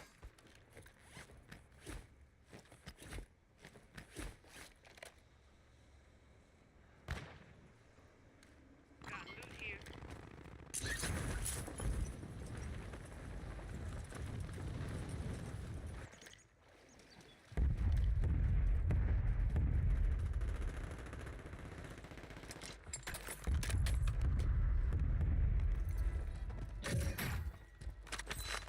Enemy movement in the AO.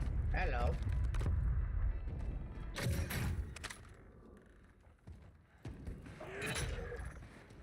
Supply hello. box is marked. Secure those locations. There's a bouncing Betty down there. Don't go that way.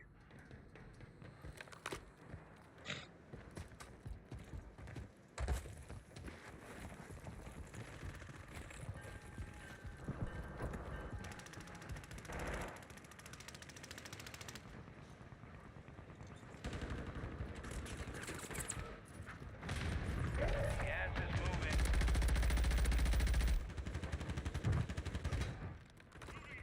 Where's this guy?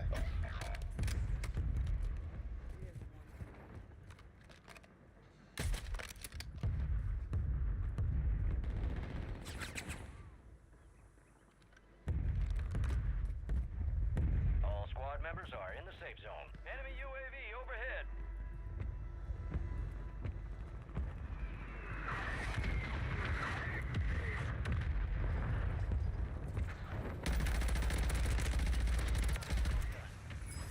Good kill.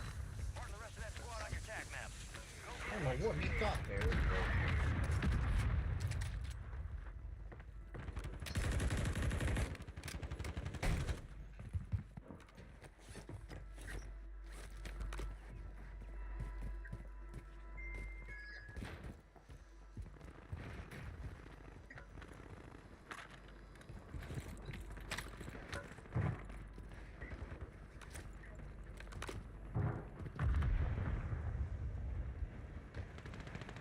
Enemies dropping into the AO.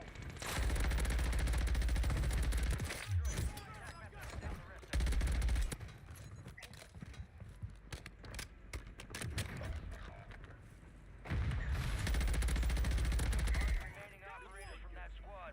Hunt them down. It's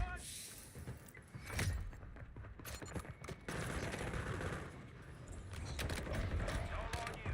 Stay alive so your squad can redeploy.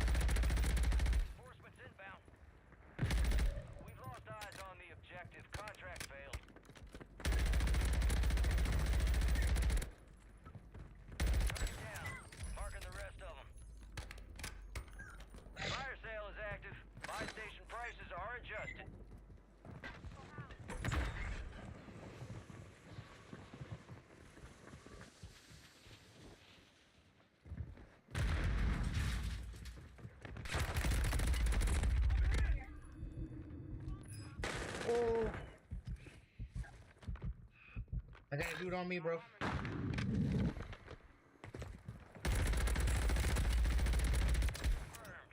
We located the rest of them. Resurgence window is ending. Watch your six.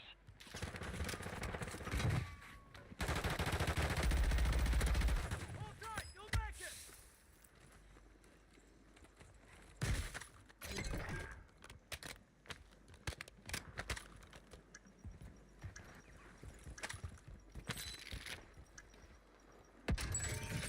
Fire sales over. Adjusting prices. Enemy soldier incoming. You got gas? Marking the rest of that squad on your tack now. Go get hunting. Going up! He zipped up. Incoming! He yeeted up. Head to the safe zone.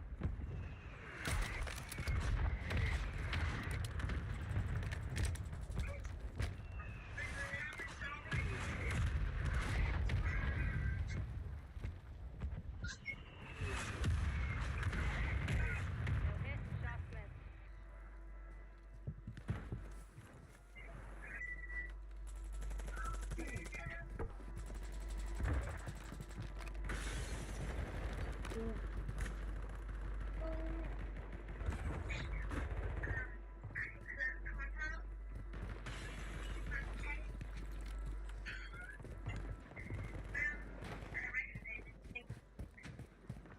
Resurgence has. Getting stitched up!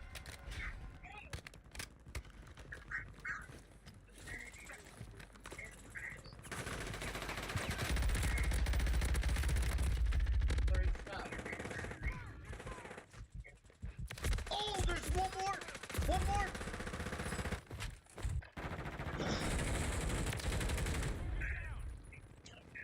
Only 25 left. Keep up the good work.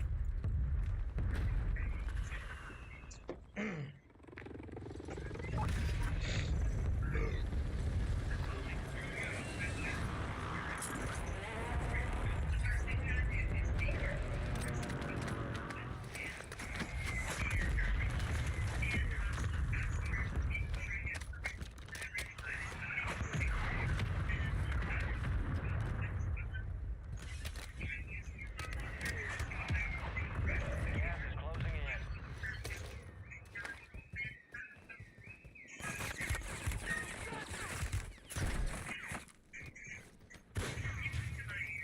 Get They're to on the safe other zone. side of the building.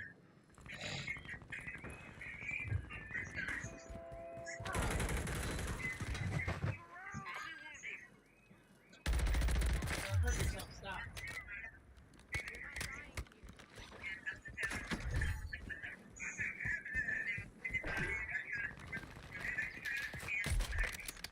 Right as rain!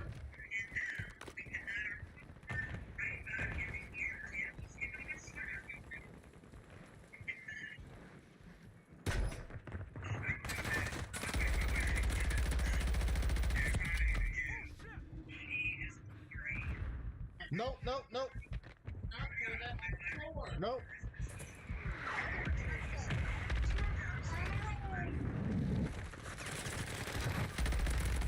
There's three! There's three!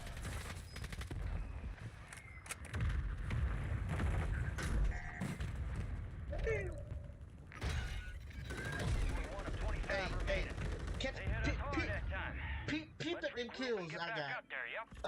Give it that. Over.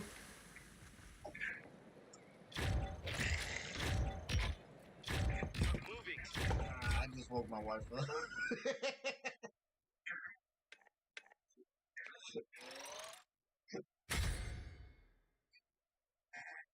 If I didn't want just to wake my wife up, yeah.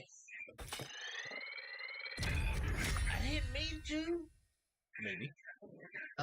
Animal, join. You're gonna take my spot.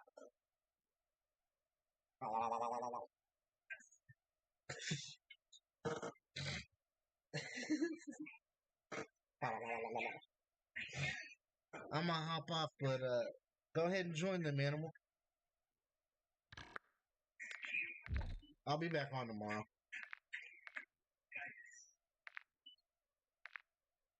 Even if you don't stream, if you decide to play tomorrow, let me know, Mr. Bella the Brown.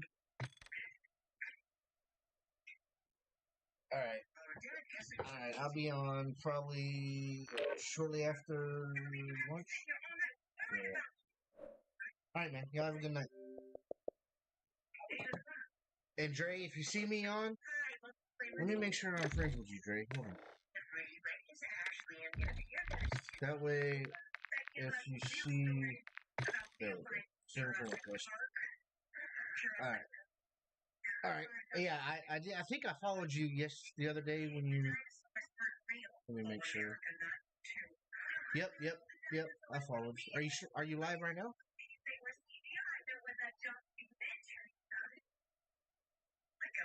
Well, I just whenever there people are on, I try to pull them up. That's all. Just I'll put the notifications on here. I'm gonna put the notifications on. That way I know.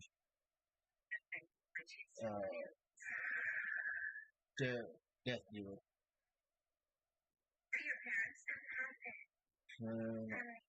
Turn on notifications. All right, there we go. All right.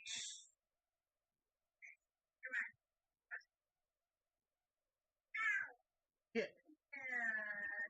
Yeah, you just said what's up in my chat a little while ago. You started following me.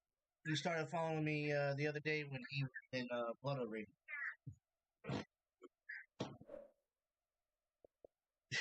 All right, but yeah, y'all have a good night, and I will hit y'all up tomorrow.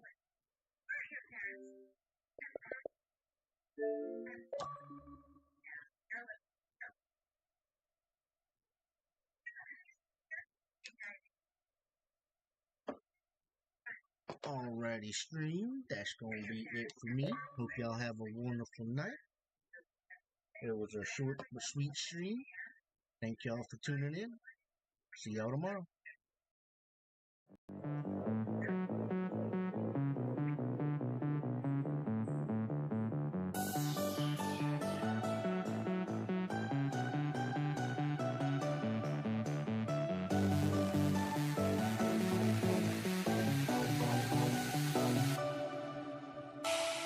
The